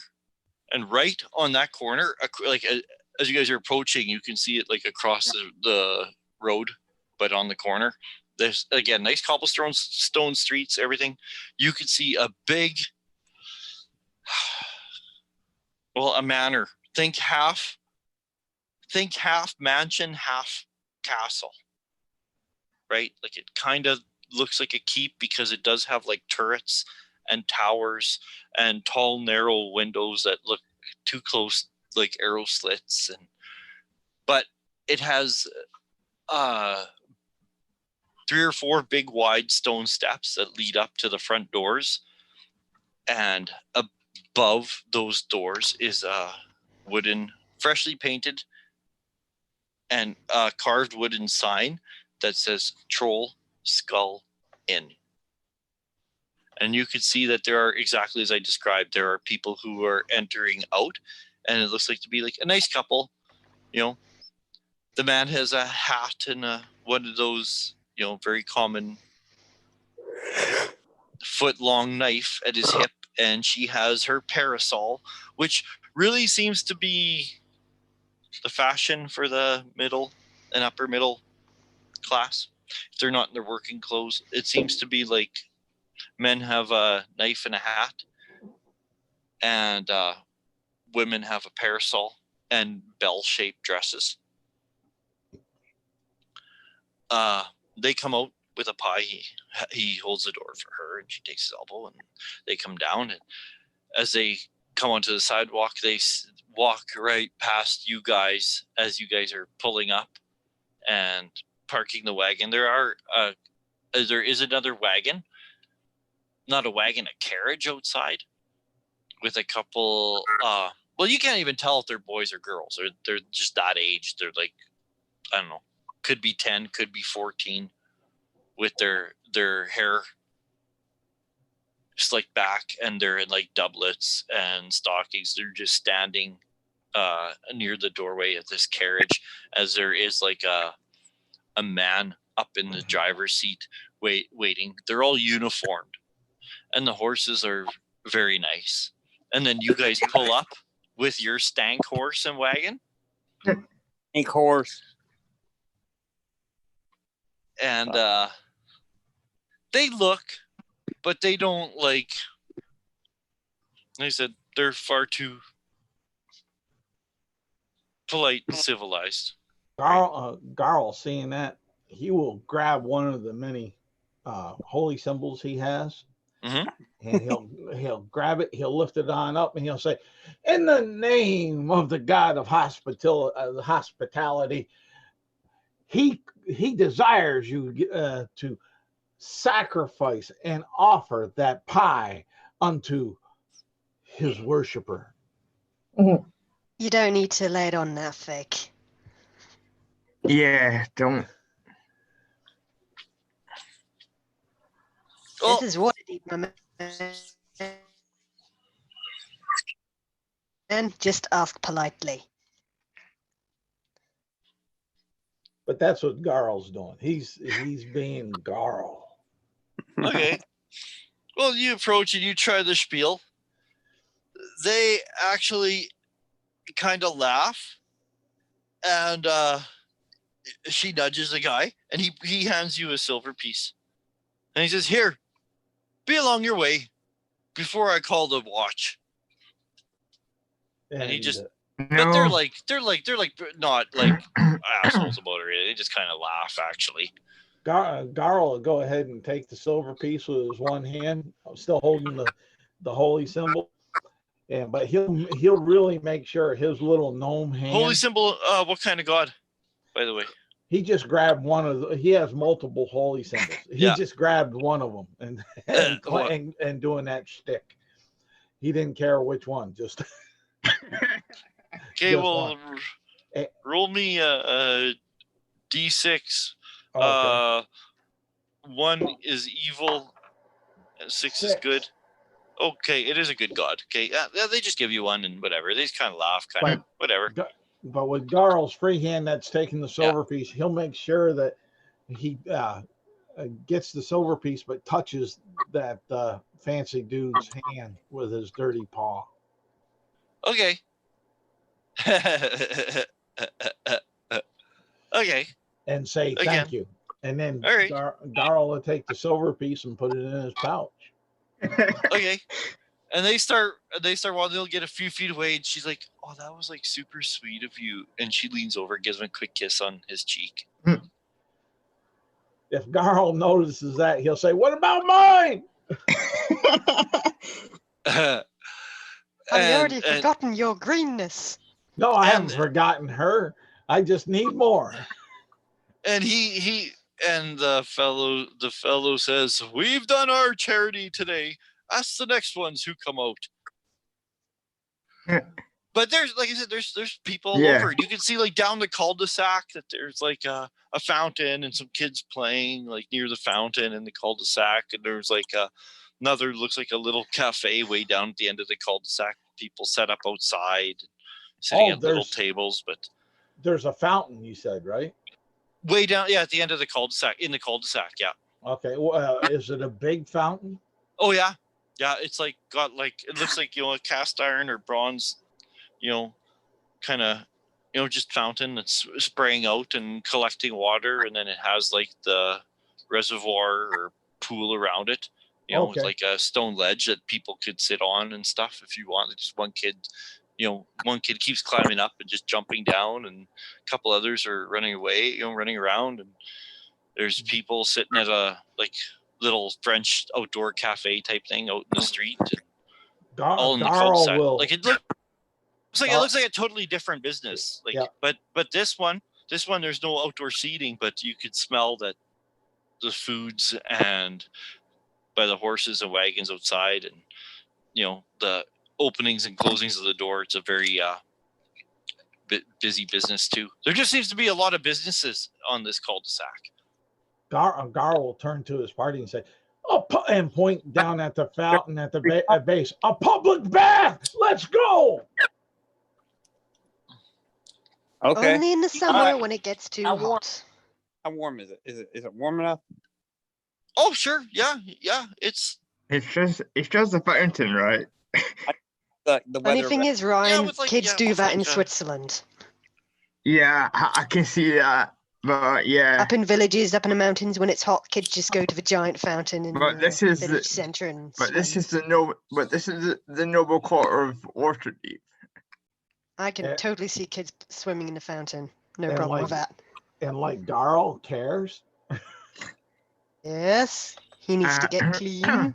I will join washing myself off in the fountain. I wouldn't say I'm going to swim in it, but I will go up to the fountain and bathe, like sit on the side and splash water. You can totally go. The kids all kind of like are kind of scream and run away as you guys like approach, but it doesn't take long before you guys have even come to a complete stop. And Serac and Warville get off the wagon, climb down from the wagon too. The kids already have come back. They're running. One kid splashing his arm, and they're kind of looking at you. And two of them are like already like kind of running around silence, right? Like they just recognize, I don't know, kids are weird, but they're already kind of like running around. They're like, "Do you play that?" And they point to like your instrument. And then right when the first kid says it, then the second one is like, "What are you?" A kid says to you, Nicodemus. And then by that time, I am a priest of Bacchus and the defender of Bryn Shander. He's got great alcohol. How old are the kids? You smell like my dad. Dad. Well, your dad must have some great cologne. I'd like to try some of it. You're smelly. And he runs away. Kids, I've missed them. Garl just gets up there and takes a dive on into the fountain, the equipment and all, and starts rolling around, kind of scrubbing and getting stuff and getting whatever funk that may be on him off. And then after about 5 minutes of that, he'll climb up onto the ledge there by Nicodemus and sit there and say, "That's refreshing." I feeling a little better myself already. Is Yeah. splashing water, cleaning myself, a little bit here and there. Clear, cool water. Clean, Wax clean, the kick. clear, cool Drink water. of it like lacks a certain kick that I'm used to drinking.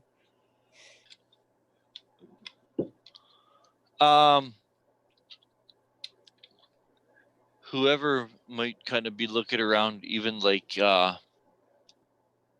Cloud preening his feathers with the use of some water. Oh yeah, I'm molting, by the way. The people sit at the outdoor cafe. There is a couple of fucking bitchy old ladies, you can tell, sitting there all prim and proper, just with their nostrils flaring, just looking at you guys aghast. Just, they have never seen anything so Hey, ladies, would you like a drink? plainfully. They look down. And they lean their heads together, and you can tell they're muttering, and they're like kind of glance up and they snarl and keep muttering to one It's another. nice to know that people haven't changed. You guys clean up enough to where you're like, oh, I think we're presentable. Maybe we could go into a business. At least it's terrible you have to take a bath before you go somewhere to take a bath, but that's pretty good. You guys are kind of picking up your gear when you guys notice that from that cafe, standing just at the perimeter of that cafe with his hands on his hips, is a human man with a bald patch, and he kind of looks like Don Adams. Who's Don? Get Smart. Oh, okay. He kind of looks like Don Adams with a mustache, and he's wearing like, well, a nice set of clothing, and he's standing there with his hands on his hips, his coattails kind of whipping in the brisk wind as he's just standing there, and he's looking at you guys. What's like disapprovingly, and when you kind of knows him, then he kind of frustratedly shakes his hand. He starts walking up to you guys really brisk, and he's like, people are trying to eat here. What the hell do you guys think you're doing? He's like looking at all of you guys now. With you guys made eye contact, so he's decided to approach and give you guys a piece of his mind about. He's like, I'm trying to run a family business here, and you guys are bathing right here in the fountains like a bunch of. And he like looks at the rare croaker and kind of steps away, kind of like, holy shit. And he's like, what? He's like, why don't you guys take all this stuff and move along? Get going. No. Well, I'm clean. I'll flip him a diamond. And then I'm gonna spread my wings out as far as I can and just walk sideways His away from jaw him. hits the floor. Garl It just stops say him dead no. in his tracks. Well, that's nice of you, Cloud. Literally, Cloud. Like he just stops his tracks. His jaws hit the floor. He's just holding this thing, just like Yeah, and I have my speechless. wings out, just trying to make myself as big as possible while I walk sideways away from him. And he does. He kind of looks at you and kind of stumbles back a couple steps and looks back at the diamond, and he's in absolute shock. But he does. He kind of stumbles away, looking back from the diamond to, and he walks by the table with the old ladies, and the old ladies say something to him, and all he does is clench in his fist, and he kind of stumbles, like running back into his business. As he's doing that, Garl will jump up and say, no! Grab one of the holy symbols, not caring which one, hold it on up, and say, the God of hospitality told us to bless this fountain with our presence and essence. The old ladies, by now, they just get up and they just grab their bags and their parasol. It looks like they're just leaving. They're just getting out. They're just so disgusted. They're just leaving. The other people are just trying to not notice they're going on. A couple of people you can tell are kind of smiling as they speak with their dining mate. But I would like to cast thaumaturgy and make a rumble of thunder behind the ladies. oh yeah, that makes them scoot away faster. It does. It It totally does.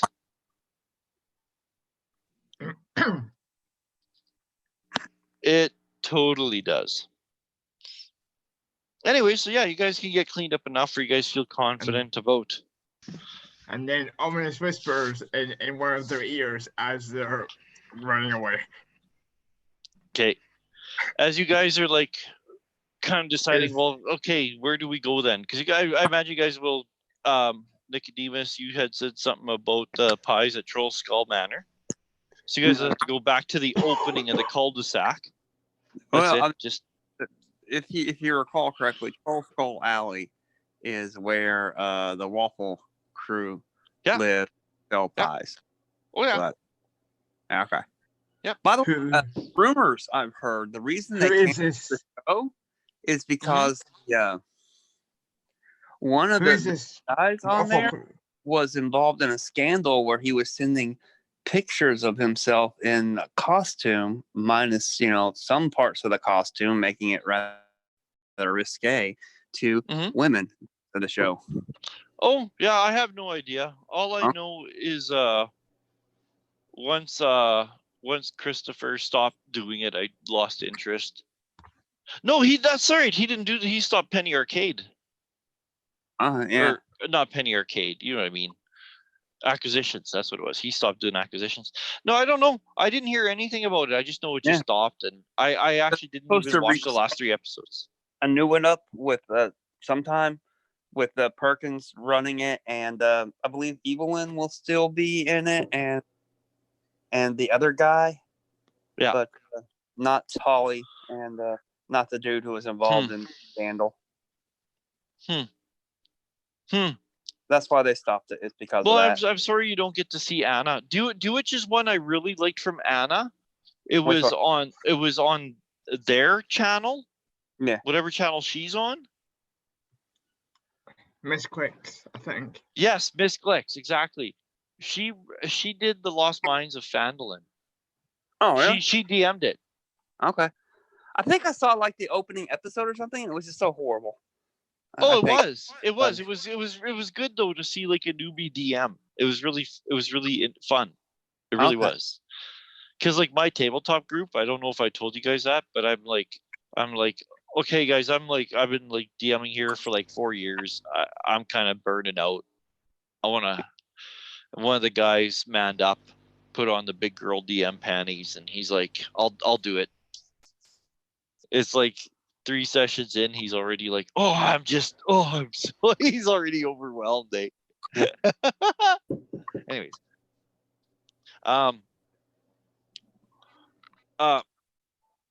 as you guys are kind of getting everything together, you guys look over and you guys can see Warvel is standing ways away, about 30 feet away, and you can see that he's looking at a section of wall where all these pieces of paper attached to Oh my like God, basically. wanted a poster for him.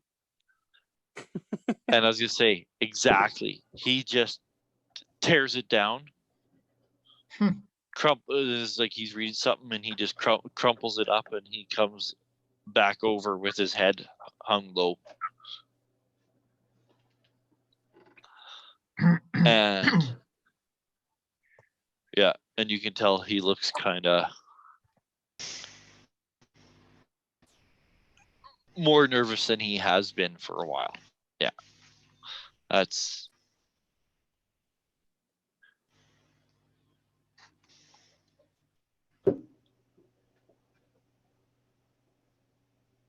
So you guys could go to Troll Skull Alley, just down the street. You guys go past like a woodworking shop. Looks like there's even like a blacksmithy. Because you could smell like the occasional smell of like, like the coal furnace of a forge. And Pardon me? I still don't have enough money to afford plate mail, unfortunately. there is another big mansion almost directly across from Troll Skull Alley. It's in like a building or two, but a big 3-story mansion, and the top of it floor looks like it's like all glass. That's the thing about Waterdeep, is you guys have never seen so much glass in your whole lives as there is in Waterdeep. There's actually like most of the buildings have glass windows. Wow, what a place to go ahead and cast Shatter. Oh shit. Oh, any thunder spell would probably be pretty bad here. Like, and you brought a Tempest Cleric here. Let's knock on the door.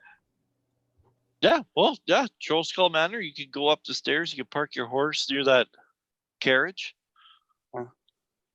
and you guys. Warvel's like, I'm just gonna wait out here. If But, waiting alone, then someone may recognize you. But if you're in this group with us, they'll not notice a dwarf as much as they'll be looking at demon guy, satyr. Huh. Gnome. All right, he just kind of shrugs and I don't. It's. I'm kind not of telling pulls you his to do it. hood Just up, give me- pulls his hood up against the wind. Yeah, and pull your cloak up. Yeah. You guys go up the 3 or 4 stone stairs to the doors. You open up. As soon as you open it up, the smell of warm air and baked goods like just hits your senses, like just warm air and baked goods, and the bustle of voices and diningware and cutlery and glasses, and you could see that there are several tables in this tap room. Very nice tap room. It looks like the building looks like it's quite an old building, but it looks all freshly renovated and shiny and waxed and polished on the inside. It has a beautiful wooden bar with a big mirror behind it, lined with bottles and glasses.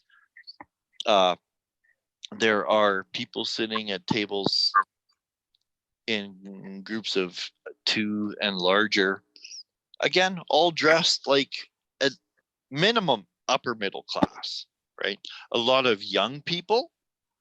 There are a couple older people who are eating, who have like pies on the table, are not uncommon sights.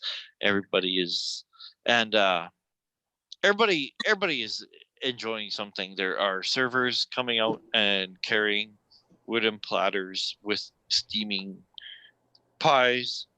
In fact, one just comes out of nowhere behind you guys. Oh, excuse me, sir, and just right through you guys, between and through and over to another table, and sets down some food at a table.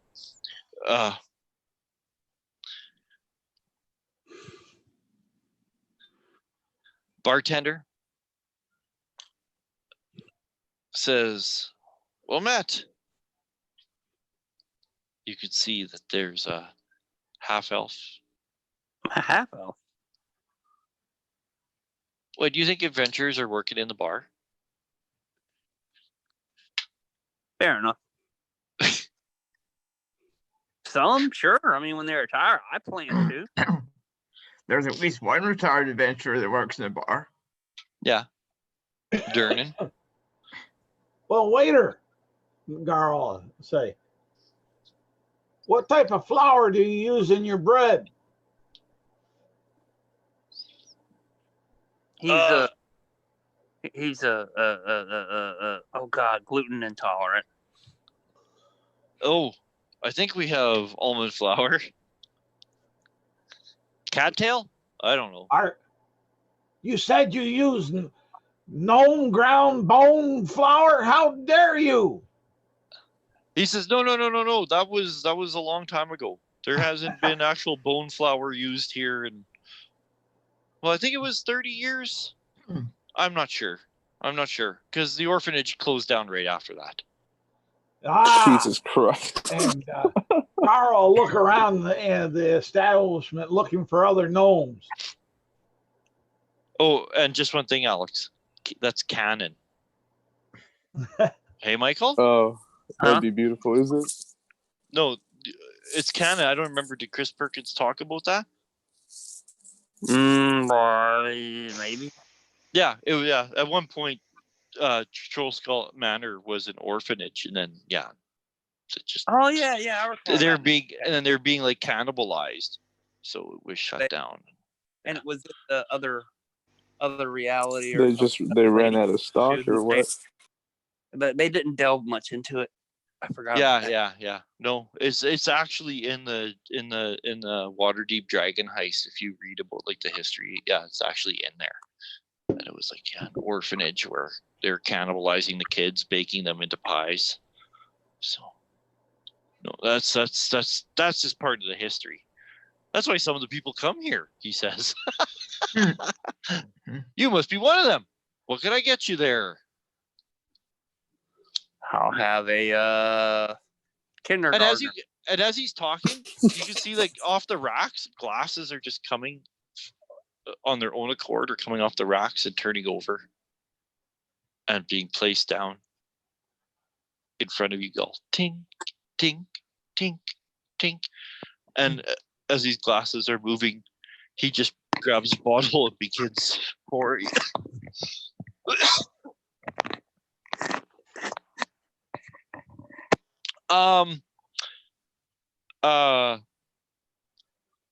Far Eye. Mm-hmm. Those glasses that are moving. Your clerical spidey senses, or your the stink lines coming off your head.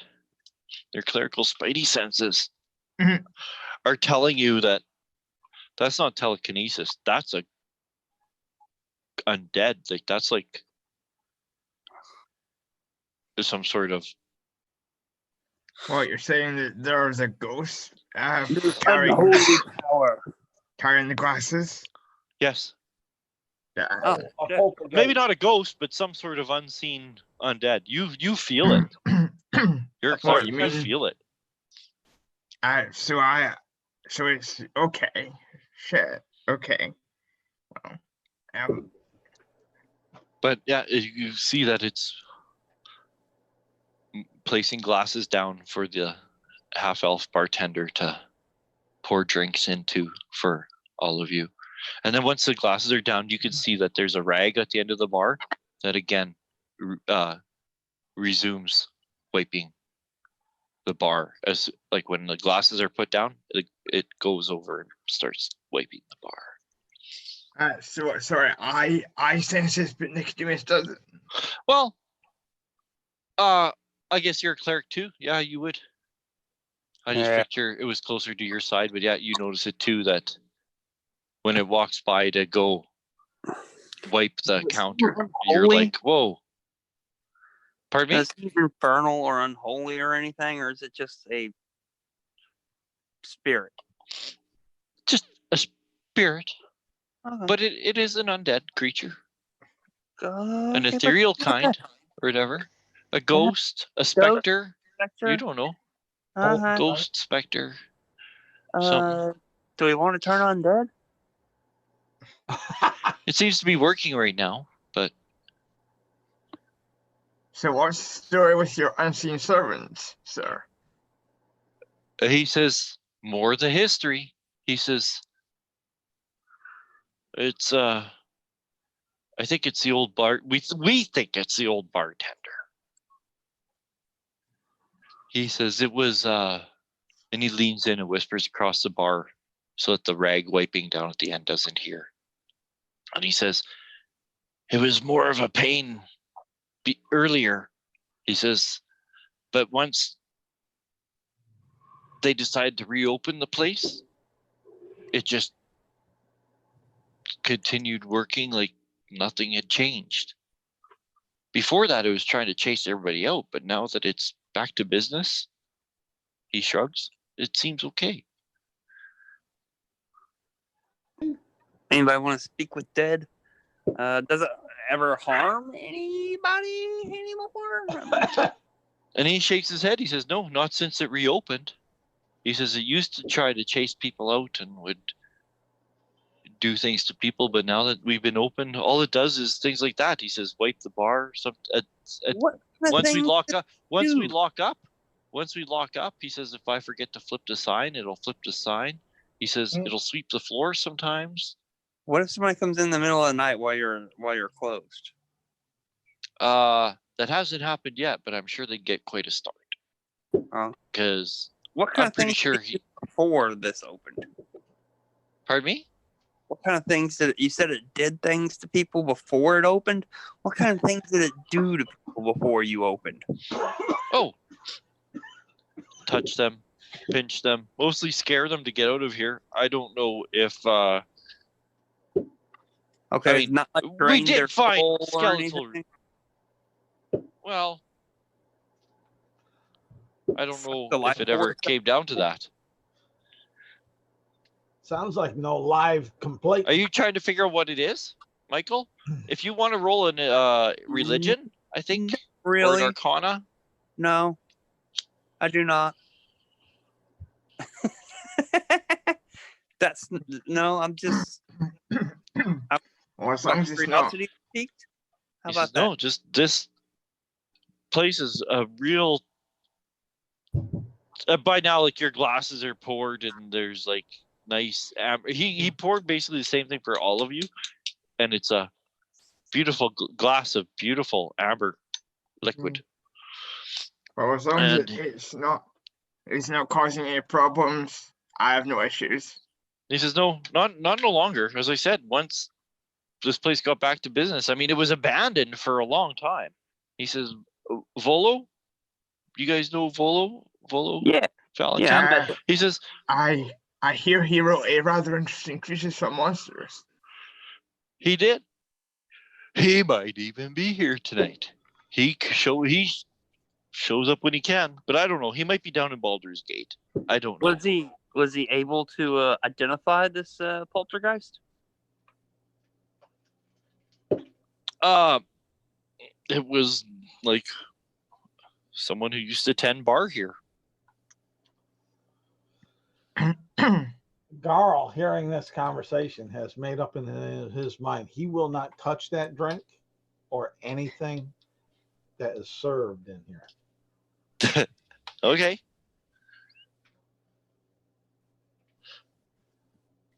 Yeah, but he's like, yeah, if he says there's a long history of this place. He says, I don't know. He says, I know some of it. He says, but he says it was abandoned for a long time when Volo had it, and then eventually it passed on to the current owners, who are fill in the blank. I'm not gonna put it to canon that it was, but it's new ownership.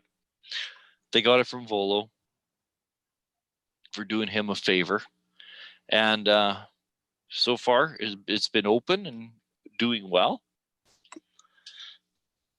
And yeah, this is like an old bartender, but from when? He doesn't know. He doesn't know if it was like 10 years ago, 20 years ago, 200. He doesn't really know. The manor's been here a long time. He says Troll Skull Alley's been here a long time. He says this is named Troll Skull Alley because they're literally this is where they used to like pile up the troll skulls whenever the trolls would come out of the moors.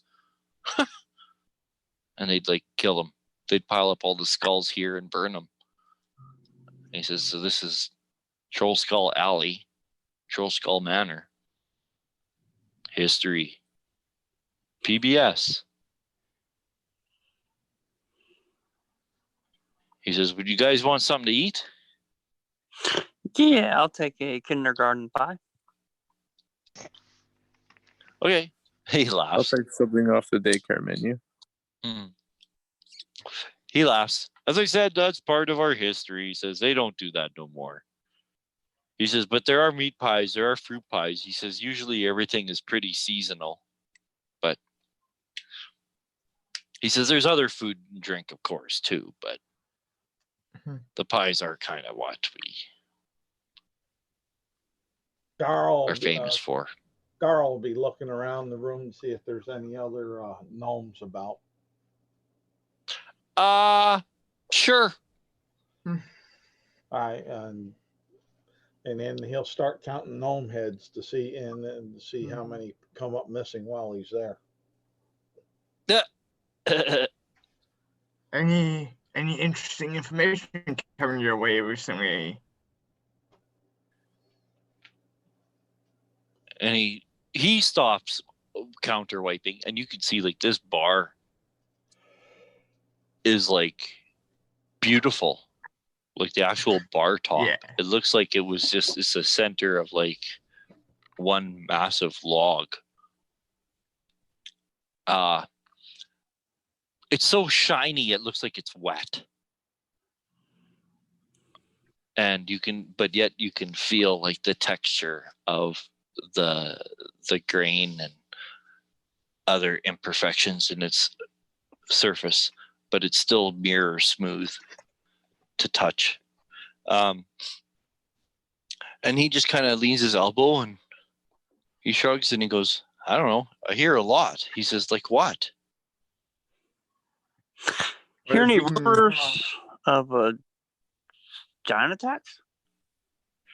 He says, oh, giants. He says, yeah, he says people have been coming all over talking about giants all throughout the north. Did you hear about an attack on Bryn Shander?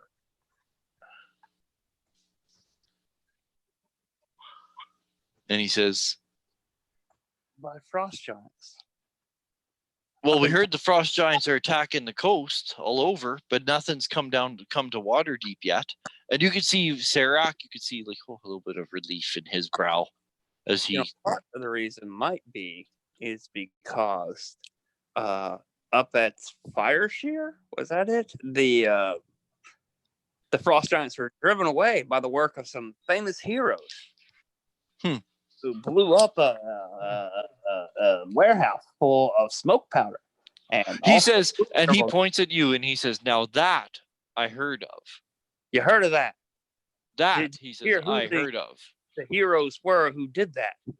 He says, that was you guys? Hey! Yeah. Well, he's asking. He's like, that was you guys? Yeah, that was Yeah. us. Well, You he says, hear first about- round's on the house then. Perhaps, Oh, that's what I And like. he to hear. grabs another bottle. and perhaps you may allow silence to tell you the tale tonight. Our bard has been working on the ballads for a while now. Did you hear about the attack on Zentar Keep? Not Zental Keep, but Zentar Keep. He says, that I have not. And he says, but you play music?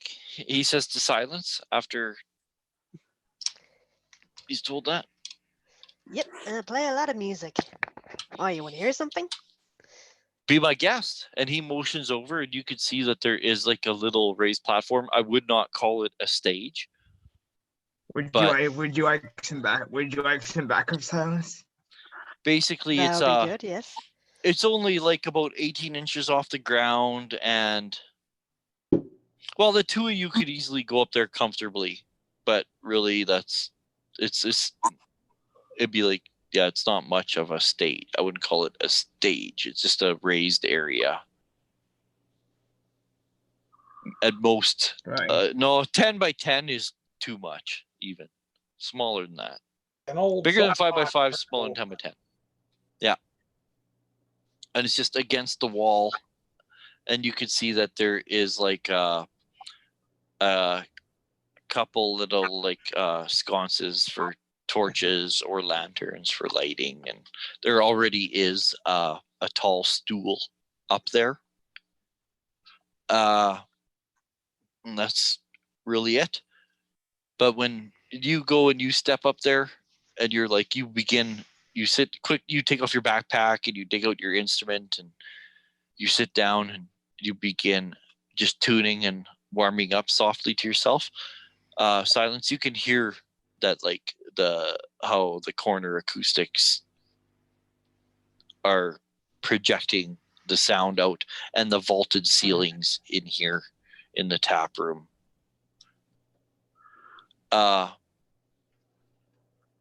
And the half elf is is like still at the bar, but he's like watching where Silence and Far Eye have gone to prepare play music, and he's kind of looking in their direction just with a dreamy smile on his face, anticipating the music.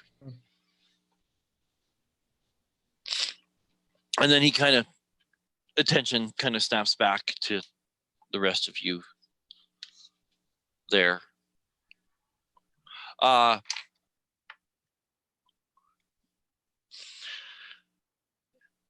he says, "Oh, sorry about that." He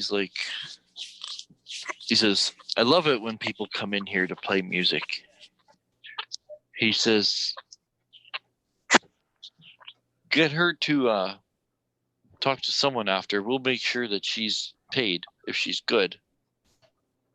He says, "Well, we'll pay her, but no matter how good or bad she is, but we'll pay her well if she's good."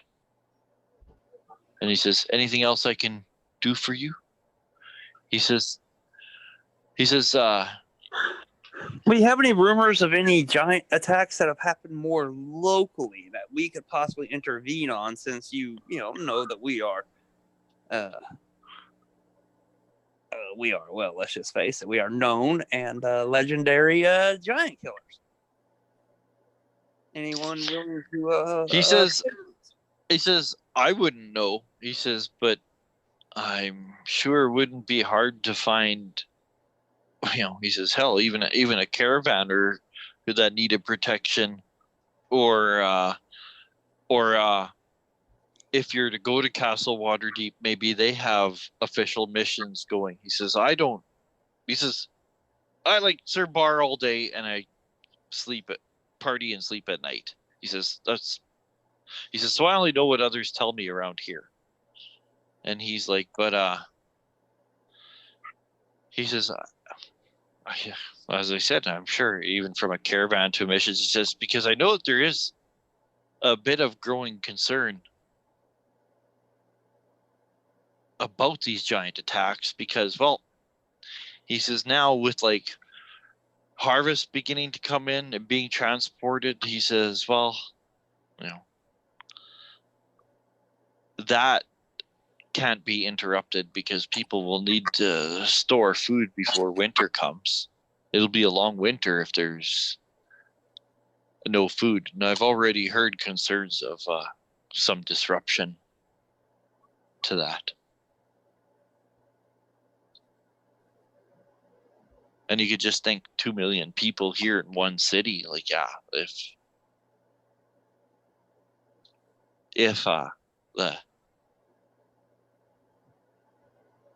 the moving of the harvest were interrupted, there'd be famine.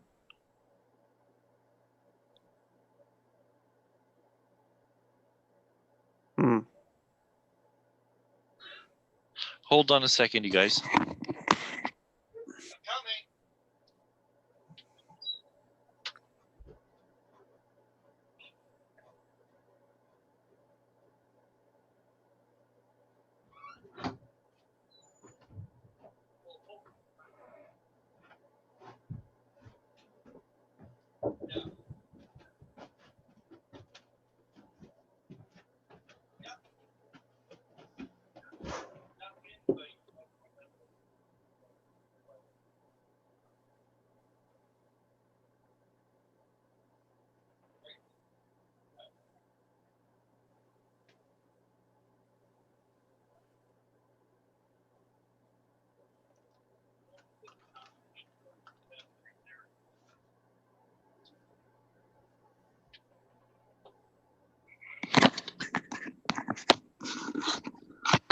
Okay, sorry about that.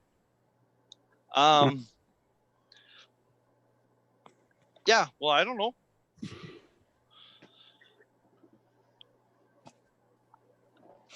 No, well, thanks, appreciate it.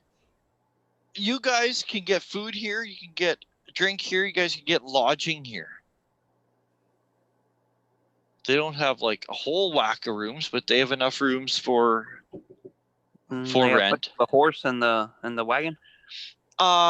there is a stable around like the back. Yes, there's like it's not part of the business, but it's not far away because, well, I mean, it's a horse and carriage society, so there's one within like 100 yards.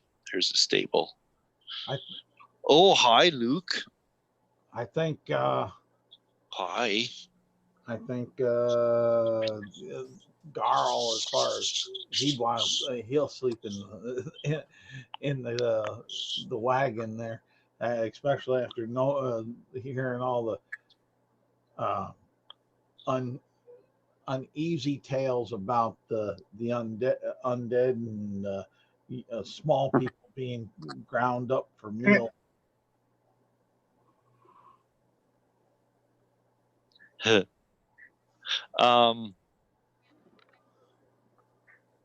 If you wanted to stay in the stable, it really wouldn't be an issue. If you want to sneak in and do it, it wouldn't be an issue. If you want to just like be upfront, they're gonna charge you a silver piece. It's a silver piece for the horse and a silver piece for you, and a silver piece for the wagon overnight. That's so either you're gonna sneak in and do it, or you're gonna pay the silver piece. Either way, but they don't even like. You're like, oh, can I sleep in the barn? They're like, okay, like they don't even care, and it's nice. The stables are very nice. There's an area outside with like an awning style roof that runs the whole length of the building, where there are wagons, there are carriages, there are other pulled vehicles that are underneath this thing, just backed up, and the inside in the stable area there are many stalls with horses with like different labels on each stall, and there's a big hayloft up inside where it's a very nice place to catch a few winks, because there's like clean straw, there's clean hay, there's all the warmth from the barn comes up. But Garl, Inside, Garl yes. will pay the. Garl will pay the silver. The silver for the that he got from the couple. Yep. For the horse, and then he'll take and pay the silver out of his own pocket for the wagon. And once he has that settled there, then he'll sneak on in. Okay. Yep. It's easy for you to sneak in and climb up into the hayloft and stay out of sight in the hayloft, because it's not like people aren't always up in the hayloft. Now and then, probably not even by now, because it'd be evening, all those chores would be done. So yeah, no, it's easy for you to sneak up into the hayloft where there's, like I said, there's clean straw. It's warm. It's dry. Last time I may join you. But if you go looking for him, they saw him, but they don't know where he is. But when we leave here, or when the party gets done with the table and whatnot, all Garl will do is say, I'll go, because the waiter is the one that told us about the stable, right? Yeah, sure. And Garl will say, well, I'm going to go take the horse and wagon over to the stable and get it taken care of. Yeah. That way the party knows where he's at. Mm-hmm. Mm-hmm. Well, I assume we're still setting up for this concert, so I'll wave to Garl, but I'm busy setting up. Well, I know Garl is gonna go stay there. Whoever wants to stay at Troll Skull may stay. You guys can eat, you can drink, you can get accommodations. Okay, yeah, I suppose I'll stay at the inn instead of in the. Yeah, it's not very like a gold piece each would cover everyone, I would say. A gold piece you could cover your whole. I'm performing with Silence, so yeah, share well, backgrounds. Yeah, you can ride on her coattails, I guess. Well, I've got the share background. That's why I was like doing it. Like, yeah.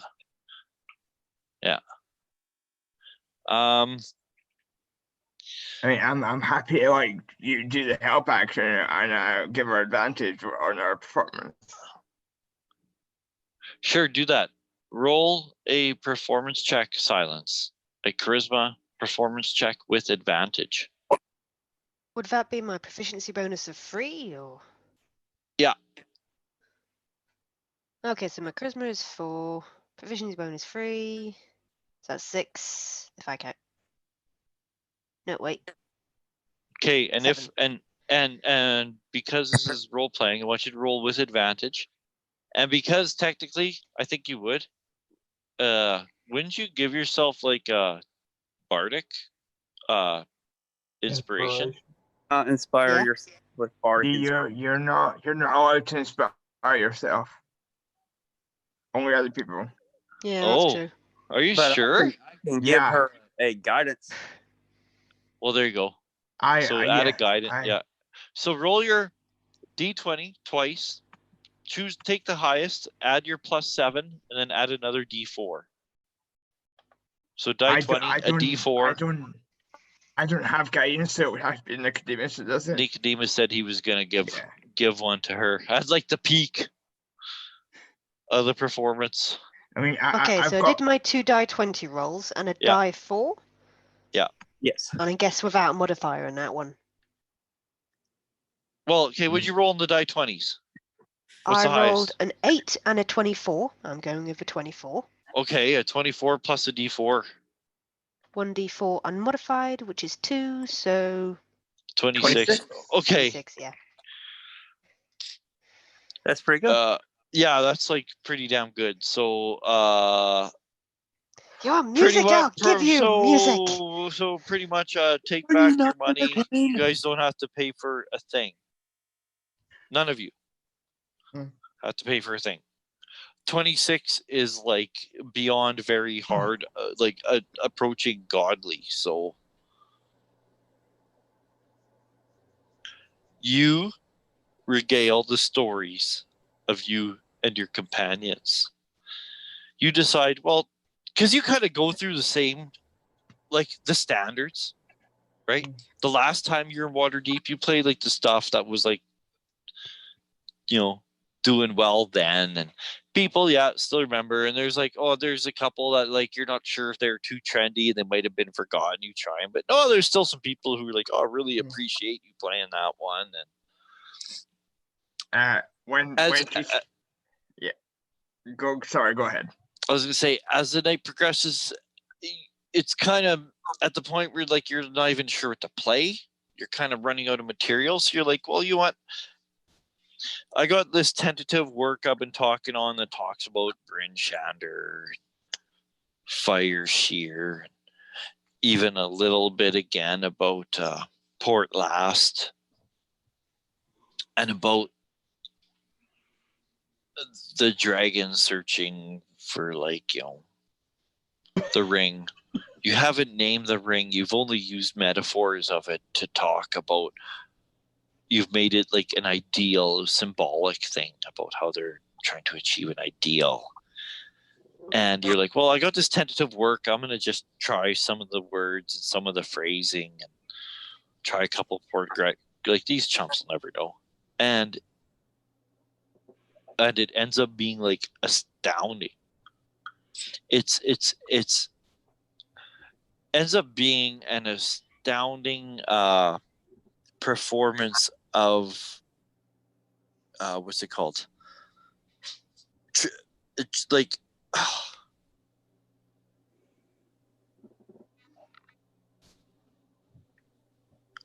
I can't think of what it's called. Just where you're just doing it spontaneously. Improv. Yeah, improv, but no, it's still not the Spontaneous. I don't know. But, where when it's she it's talks- it's like basically it's flowing out of you.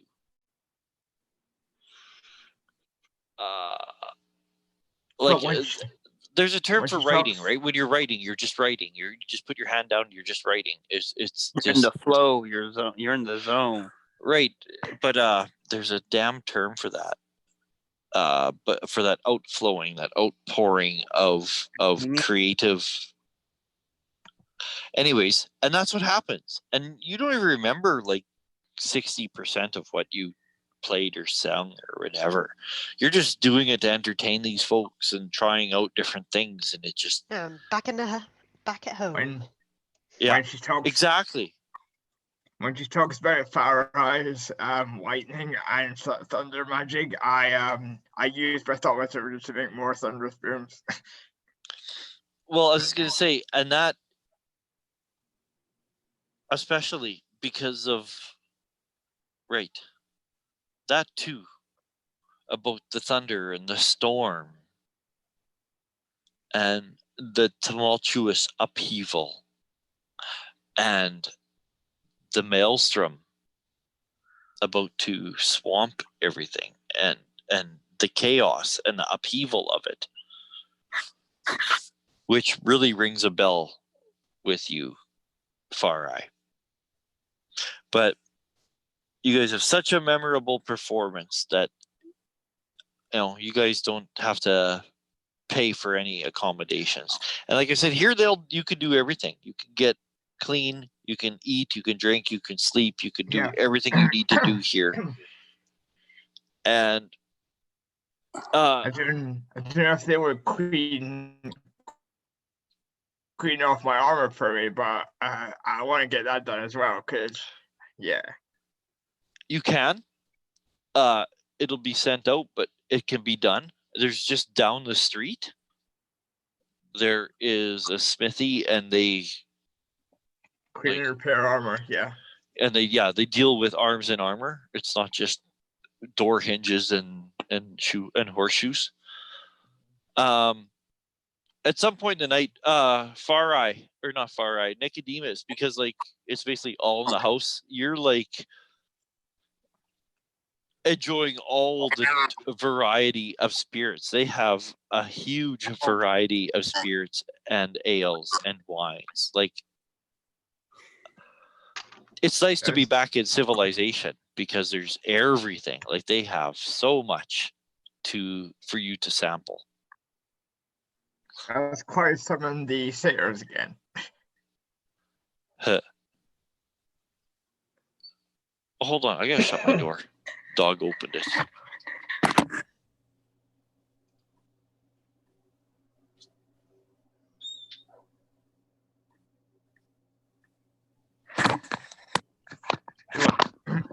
I'm thinking Okay. we should probably find out about the other giant attacks in some way.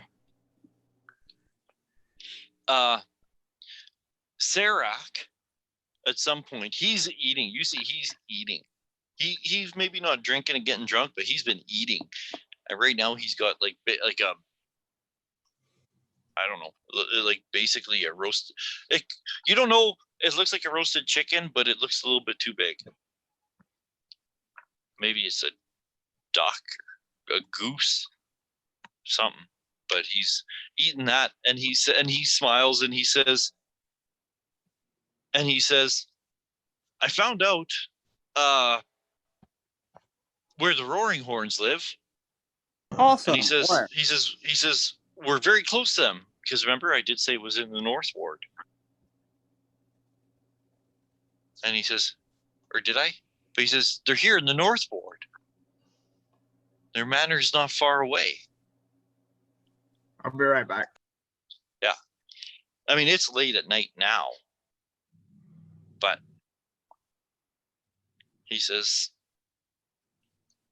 we can go talk to them tomorrow, and then we can find me a ship. And Warvel clears his throat and he goes, he has a plate of food, some sort of like roasted or big rib roast, some type. Again, you don't know if it's beef or what, but it's like torn apart and some of the bones are bare, and there's roasted potatoes on the table and there's bread on the table. He has a big tankard of ale that's almost empty. And he says, I might, and he kind of motions with a hunk of bread in his hand. He motions at Serac and he goes, I might, thinking I might go south with him. Okay. Why? He says. He kind of looks around at the people, shifty-eyed. He's like,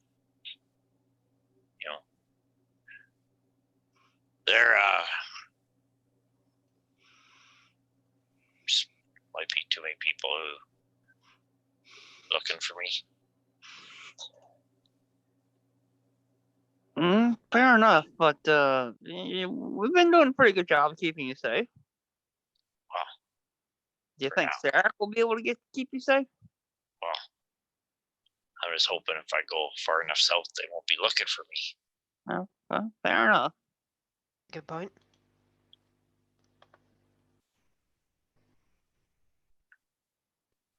And he's like, if they got posters up of me in the of here, he says, I'm on people's minds. He's like, and I can't tear down every poster we see. Yeah. And I suppose it would be pretty difficult for you to be disguised the entire time.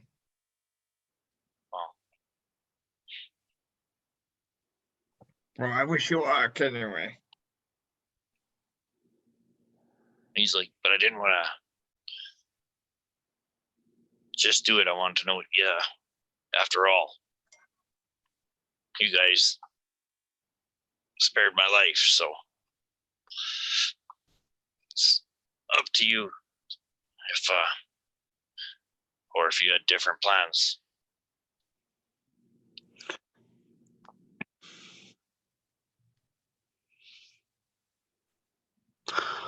I honestly was just thinking one NPC could escort the other NPC, and they'd both get.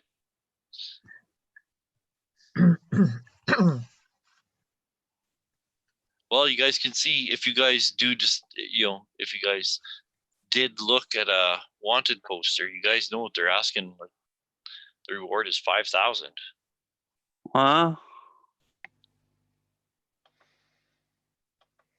Well,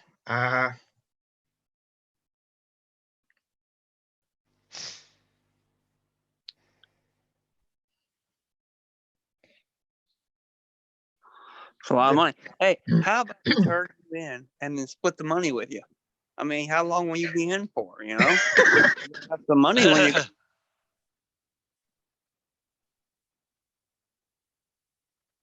Oh, I don't know if it's $5,000 is enough. Okay, never mind. All right, just a thought. I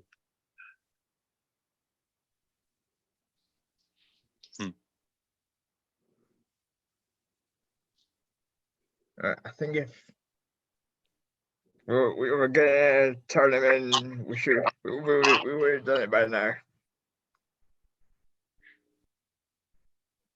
Yeah. Even Silence knows. Silence, you know that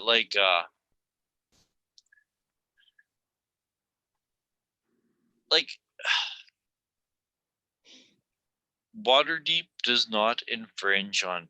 They try not to infringe on the everyday citizen's rights, but you know that punishments are dealt out swiftly and severe. And even back on the dock, you remember, Silence, that, like, you know, when you guys were talking to the Magister there, you kind of, when Nicodemus kind of back-talked him a little bit, you, like, gasped a little bit and held your breath because, yeah, like, they can, no, if a Magister just thought, okay, well, whatever, your punishment is death, they can just deal it out, right? Like, how else do you keep like 2 million people safe in a fantasy world? 2 million ordinary people in a fantasy world. They don't. Justice is dealt with swift and severe. So, geez, who knows? Is that all? If that's what they wanted to do with him, was like lock him up, well then maybe. But who knows what type of punishment they might? Who knows? All right, so the chance you of just don't know. all right, It depends on basically who is dealing it, right? Like, yeah, it's hard to say. But that's all he is suggesting, is that he would go with Serac down south to get maybe where they're not looking for him. And it's just the DM's way of and both NPCs, why not? Why wouldn't the other NPC just go escort the other one? If Garl was there during the conversation, he'd probably say, well, why don't we just go ahead and knock out a peasant, polymorph him into him, and then turn him in, get the money, and go. Specifically, a polymorph wouldn't work, but you could be there anytime. But Yeah, specifically a polymorph. polymorph is beast. to beast. Yeah. To a beast. So you could turn him into a dog and take him to the pound. yeah. But not much of a reward. No. Anybody got disguise self? No. Yes, I do, but that is disguise self. Yeah. And that's what Garl would be running down, all different possible things that he might have known or like that. Well, how good are you at disguising someone else, Garl? Like, or yourself? I don't have disguise other. I do have a nice disguise kit, and I am. Oh, yeah. That's what I'm saying. I am proficient that way. What we got to do is find somebody that's about the right height. We knock them out, bind them, disguise them so he's quiet, and disguise them, and keep them quiet, and then turn them on in. Collect them, because 5,000 gold. I mean, come on, that's a lot of cheddar. And if we we need to find a way out of the city immediately after, but I could turn him into like a mouse after we turn him in and take him out. And this is Waterdeep. We have to be careful, because if they find out we've cheated, it's going to be so punished. The guards are everywhere, not just in Waterdeep. Yeah, How much harder could it be to defeat them than it was the giants? Here's the thing: the bench is not far here, right? Well, here's also the difference. The guards might not be more difficult to defeat than the giants, but the giants deserved it. The guards do not. They're just doing their I agree. You know, if they come up against us, they deserve it. Guard lives matter. Garl will say, Garl lives matter. That's no surprise. Fuck, he's got that tattooed on his bicep. That's an idea. Next to an image of his greediness. Yes. And So, all the wives he'll collect along the way. So since it's the end of the day, as a side note, I have my spells available. Does anyone want to send a message to anyone?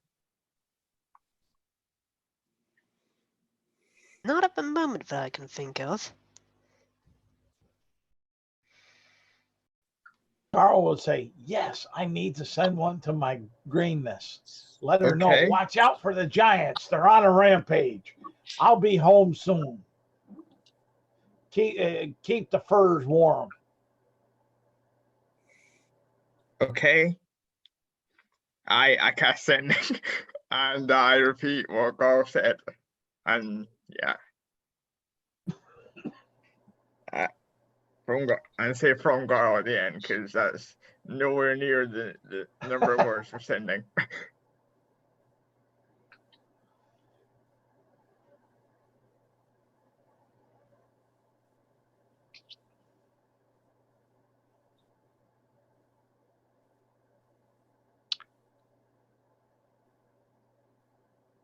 So the night can go on. Do you guys want to pay for anything? Like I said, you guys like a lot of it gets blurry, but people are talking to you because like I said, she's singing about your guys' accounts. So it does get a lot of people who are curious asking you about them. And Michael, you do end up getting to recount your slang of Shroofy. Yes. Several times throughout the night. Well, I say to something else I would suggest to the party that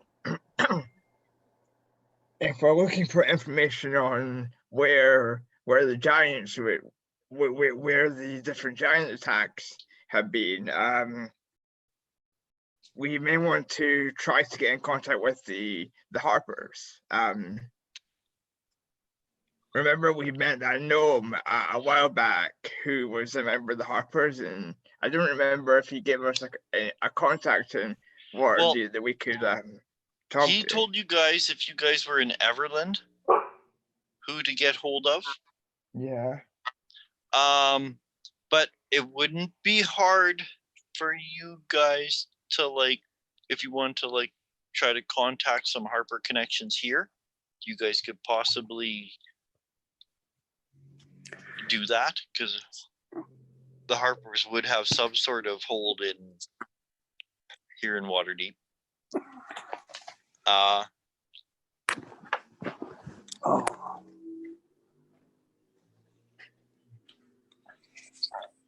I don't know. Plus, like I said, you guys are going to go talk to the Roaring Horn family to find out if they know anything about Sarak's father and this ring.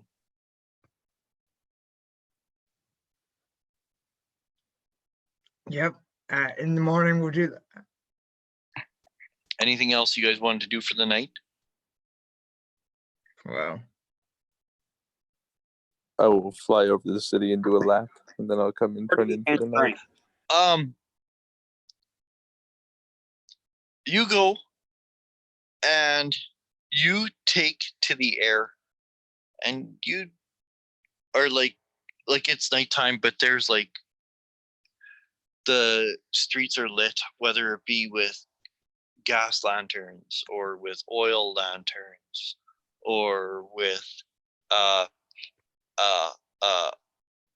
like what do you call it? Oh, what the fuck's it called? Permanent flame. Continual flame, and even like fairy fire or drift globes that just meander around on their own. Parts of the city are well lit, especially the better parts. And where you guys are here in the North Ward, this area is more well lit. There are rows of matching manors and townhouses. It's like very much a what's it called? A residential area. Like you guys are right on the edge of a residential area. Very residential and very upper middle to upper class. They said townhouses to mansions. it's nighttime, so there aren't many of them in the sky, but you can see that many rooftops have houses for pigeons in this area. There are many pigeon houses, and you're just like, oh, that's kind of curious. But it's nighttime, so they're not flying around. When your attention suddenly gets pulled back into reality because you hear the swooping, the predatorial swoop of, or the swoop of predatorial wings, and you see that approaching you is a squadron of Griffin riders. And you can hear that one of them is blasting a horn. And they come flying by, and clearly their attention is on you, and you can see that one of the lead guys is pointing, and he's pointing down to the ground.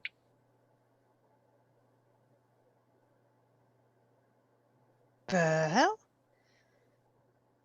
You're apparently you're not allowed to fly around in war. Yeah, he's clearly signaling for you to like get out of the sky. Is his, yeah. Ah, poor Cloud. Oh, I could totally just eat him alive and whatnot, but I'll come back down. Okay. You land, and they like leave the area, and but only moments after. If it were combat, it would only be like a few rounds later. You could see a squadron of watch, the guys in the green and yellow with the truncheons and the shields and the tall helmets. They approach, and they're not like snarly or anything. In fact, they got like like they're walking casually, and they have like just nice pleasant smiles on their face. And one of them gives you a shout. He says, "Well met. What you doing for?" I don't even talk to him. I just go back inside. Yeah. He says, he shouts to you from over your shoulder. You hear him say, "If you want to fly, it's best recommended that you leave the city walls first." And he can tell you if being ignored. I toss the gold coin over my shoulder. Okay, well, you hear a scurrying of feet and something grabs it, but if you don't look, you don't see who grabs it.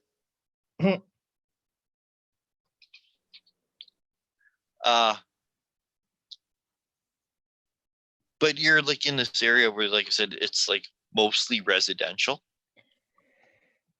You guys eventually, the night comes to an end. You guys go to bed when it's crack of dawn. You guys can go to sleep. Eventually wake up.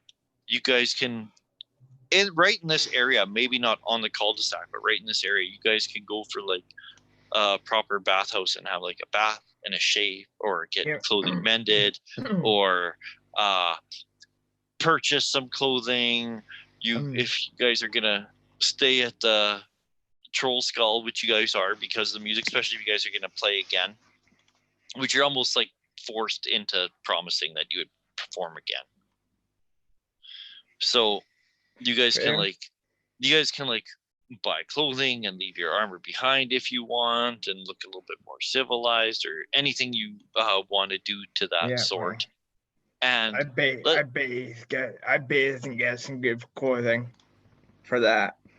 Then Garl gets up out of the hay. How much for that fancier clothing? Yeah, and it would all just be Player's Handbook costs. The only thing that is not Player's Handbook cost is if you buy any weapons, let me know, because there is a small taxation on certain weapons. That's it. But if you want to buy like anything else, it's just Player's Handbook costs. So, and some weapons are taxed, but not all of them. Garl, when he wakes up and stretches out of the hay, one of the first things he's going to do is cast non-detection on himself again. Okay. He don't like these crazy city with floating balls and ground up gnome bread bones, and he's being a bit paranoid on some things, so he don't want someone invading his privacy unless he knows it. My guess would be for everyone but Silence, it would be quite a thing because, I mean, even now, like for me, if I were to go someplace with 2 million people, I would have culture shock for a few days. Right? Like just to be around that many people. Like, but the thing is, like, even where you guys are at Trollskull Manor, you're like heading downstairs and one staff is like, you're like, I'm just going outside to like relieve myself. Like, there's actually like washrooms here, and there actually is like flush toilets and running water. There's running water and heated water at the bathhouse. Like everywhere you go, there's like clean, palatable water, and a lot of places have running water, and almost all places have like proper sewage and lavatory facilities, and that in itself is pretty damn amazing.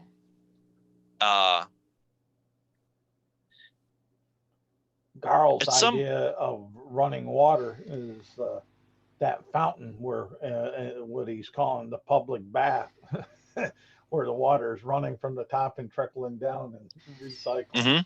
Mm-hmm. That's running water to Garl. Just running downhill. Yeah.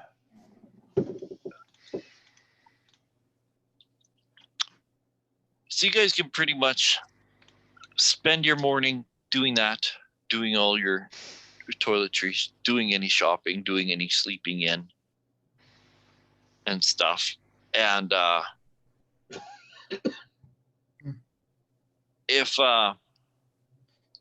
anything else that you guys wanted to do before you guys go to the Roaring Horns, let me know.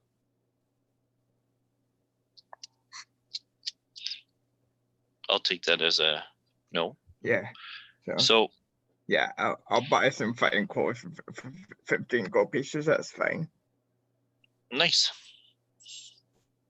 And you can buy like anything, like colors, styles, materials. And again, not far from where you are. And it is like boutiques and shops. It's not like just an open air market with people selling fish and stuff like that, which you guys have experienced a lot of.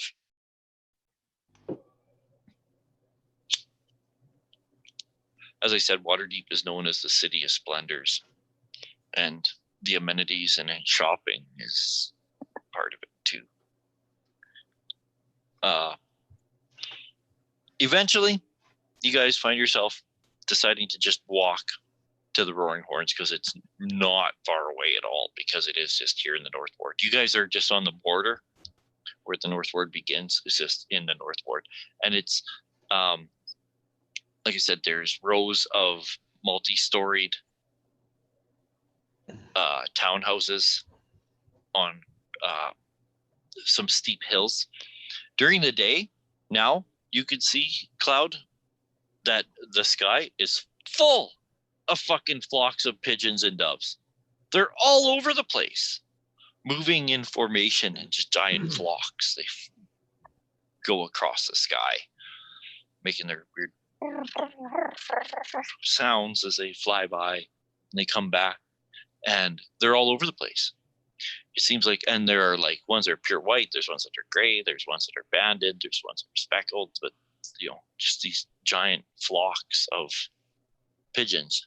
People seem to breed and raise pigeons. Lunch, squab. And kids playing with nannies. You guys are fitting in a lot better.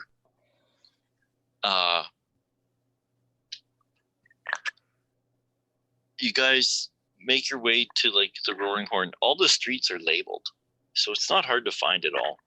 Whether it be like a placard or a signpost or just on the side of the building or even carved into the sidewalk itself. But all the streets, main drags and intersecting streets are all labeled. So it's easy to find your way to the Roaring Horn. And when you do, you see that there is an estate, a fenced estate with like a manor house set upon it.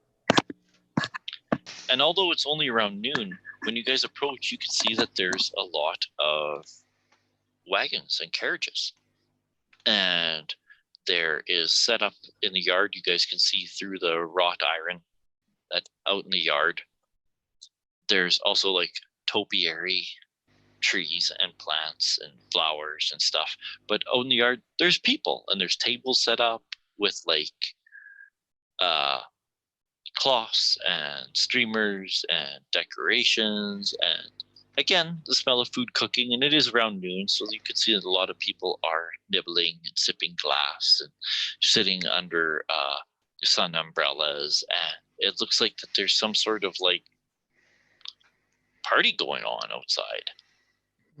And when you guys get near to the open gates, you can see that there are not so much guards as it is footmen in uniforms, and they kind of watch as you approach. There is like another footman on the other side who is like just is climbing down off a wagon. It looked like he was talking to the driver, and he climbs down as that wagon then begins to roll and it enters its way into the property. Do the gates have locks? They're wide open right now. There's just the footmen are just out. Yeah, It but looks like I'm just wondering if they have locks that are oh yeah, they would lock, but they're not. okay.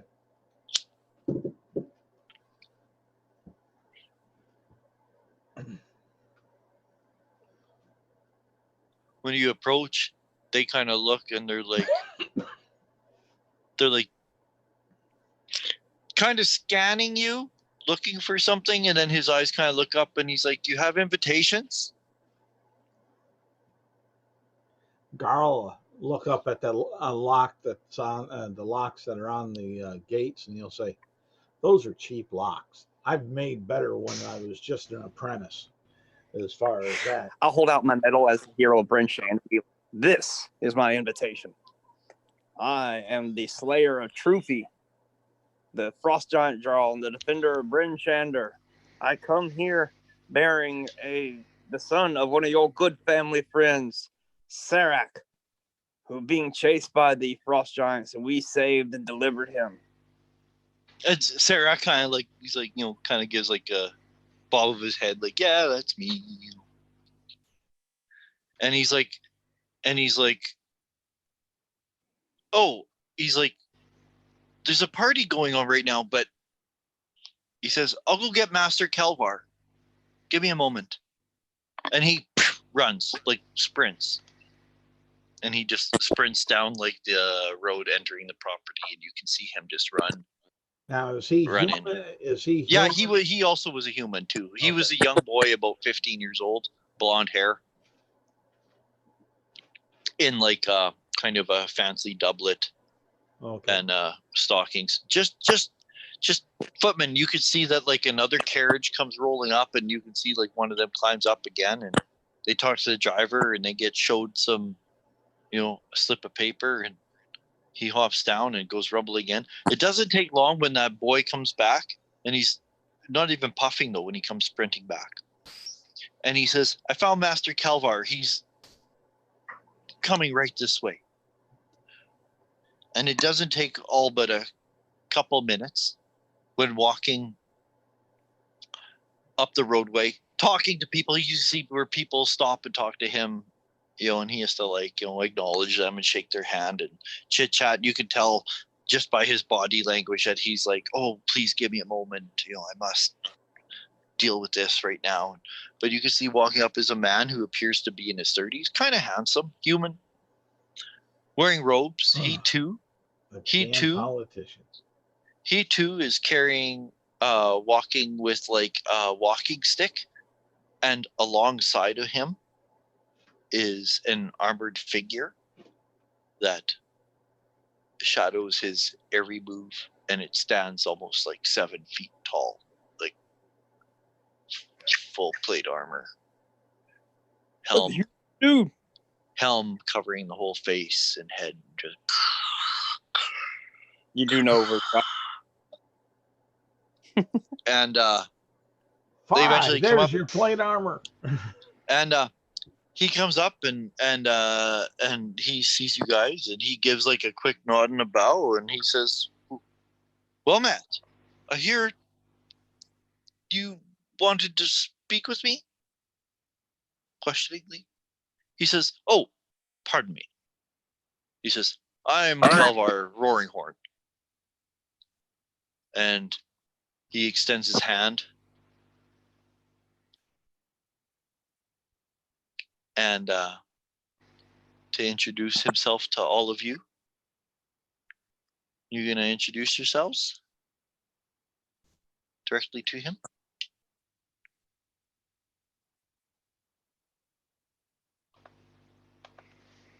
Yeah, why not? Garl will stand on up. I am King Garl of the goblins. I am the slayer and free of giants. I am Yes, the savior of many, he has and I have many wives. Wink, wink. several. He says, "Well, I have only one wife. My name is, as I said, Kalvar Roaringhorn." He gives a small dip to reach down to shake your hand. He says, "Archmage." Well, you don't need the arch for me, mage.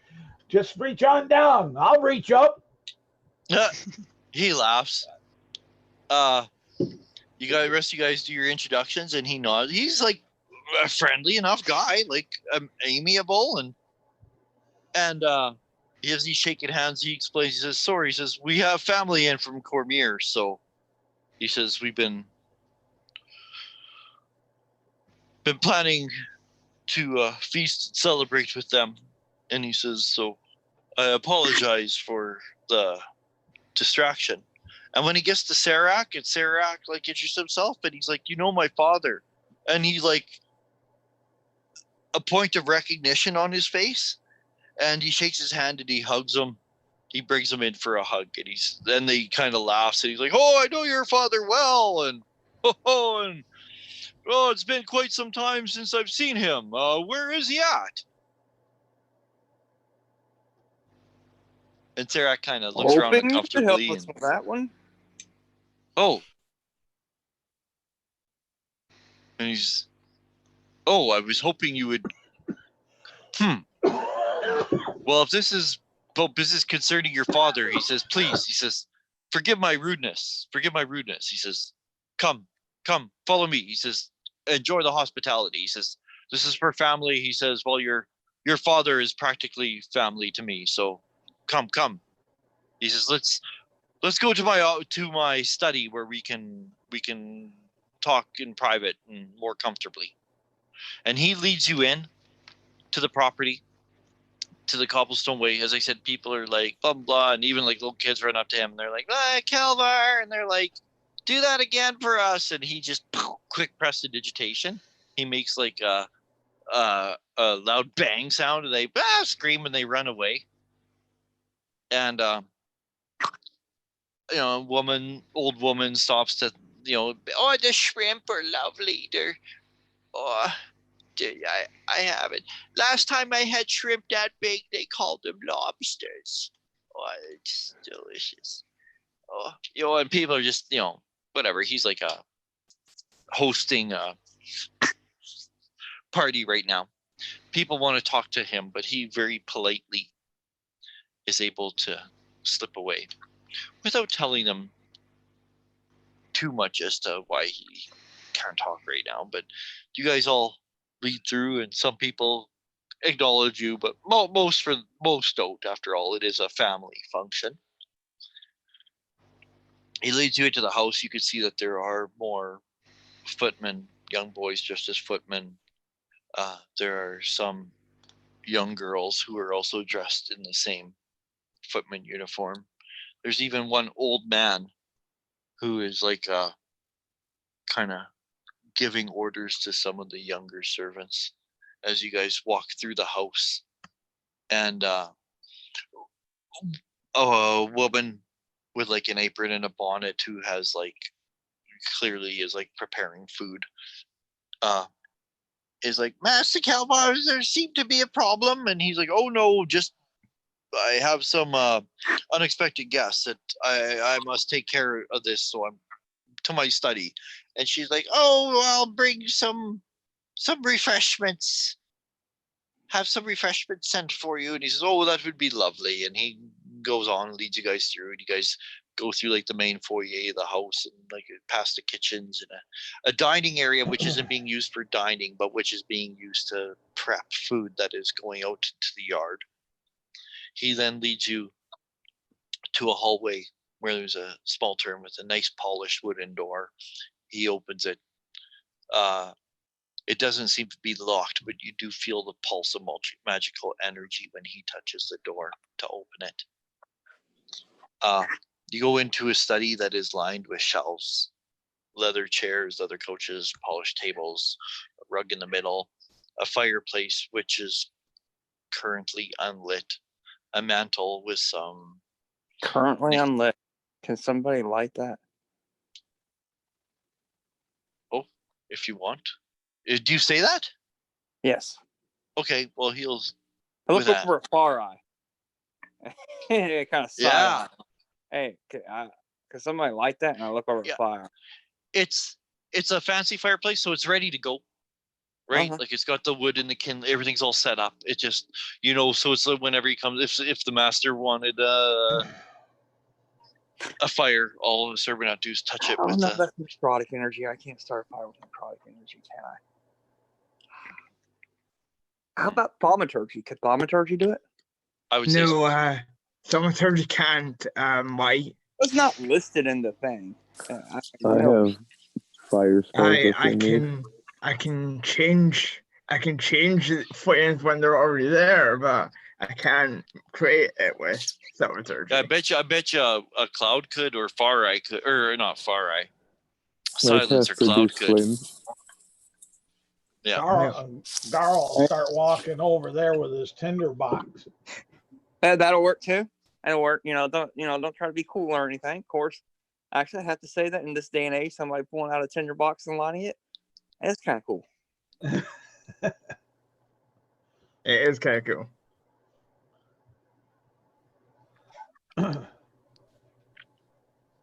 You can and you may. Taking time to light your tinder, I'll walk over and do 10 fire damage to the fireplace with the produce flame. Yeah, Cloud just holds out his hand and there's just a flame cupped in his hand. I'm seriously considering taking magic initiate at 8th level just to get prestidigitation. Prestidigitation. I mean, I'll also take Booming Blade because Storm Cleric, but yeah. And a servant comes in with a tray with glasses with some decanters on it, sets it down on the table. You see he goes over to like a shelf where there's a wooden box, and you see where he grabs a pipe and some tobacco out of the box and he fills it. And he comes back over to one of the high back leather chairs and sits down, and he says, so, what seems to be the issue? And we'll stop there for this week. And you guys can have the conversation with him next week. And good job. All right. Hey.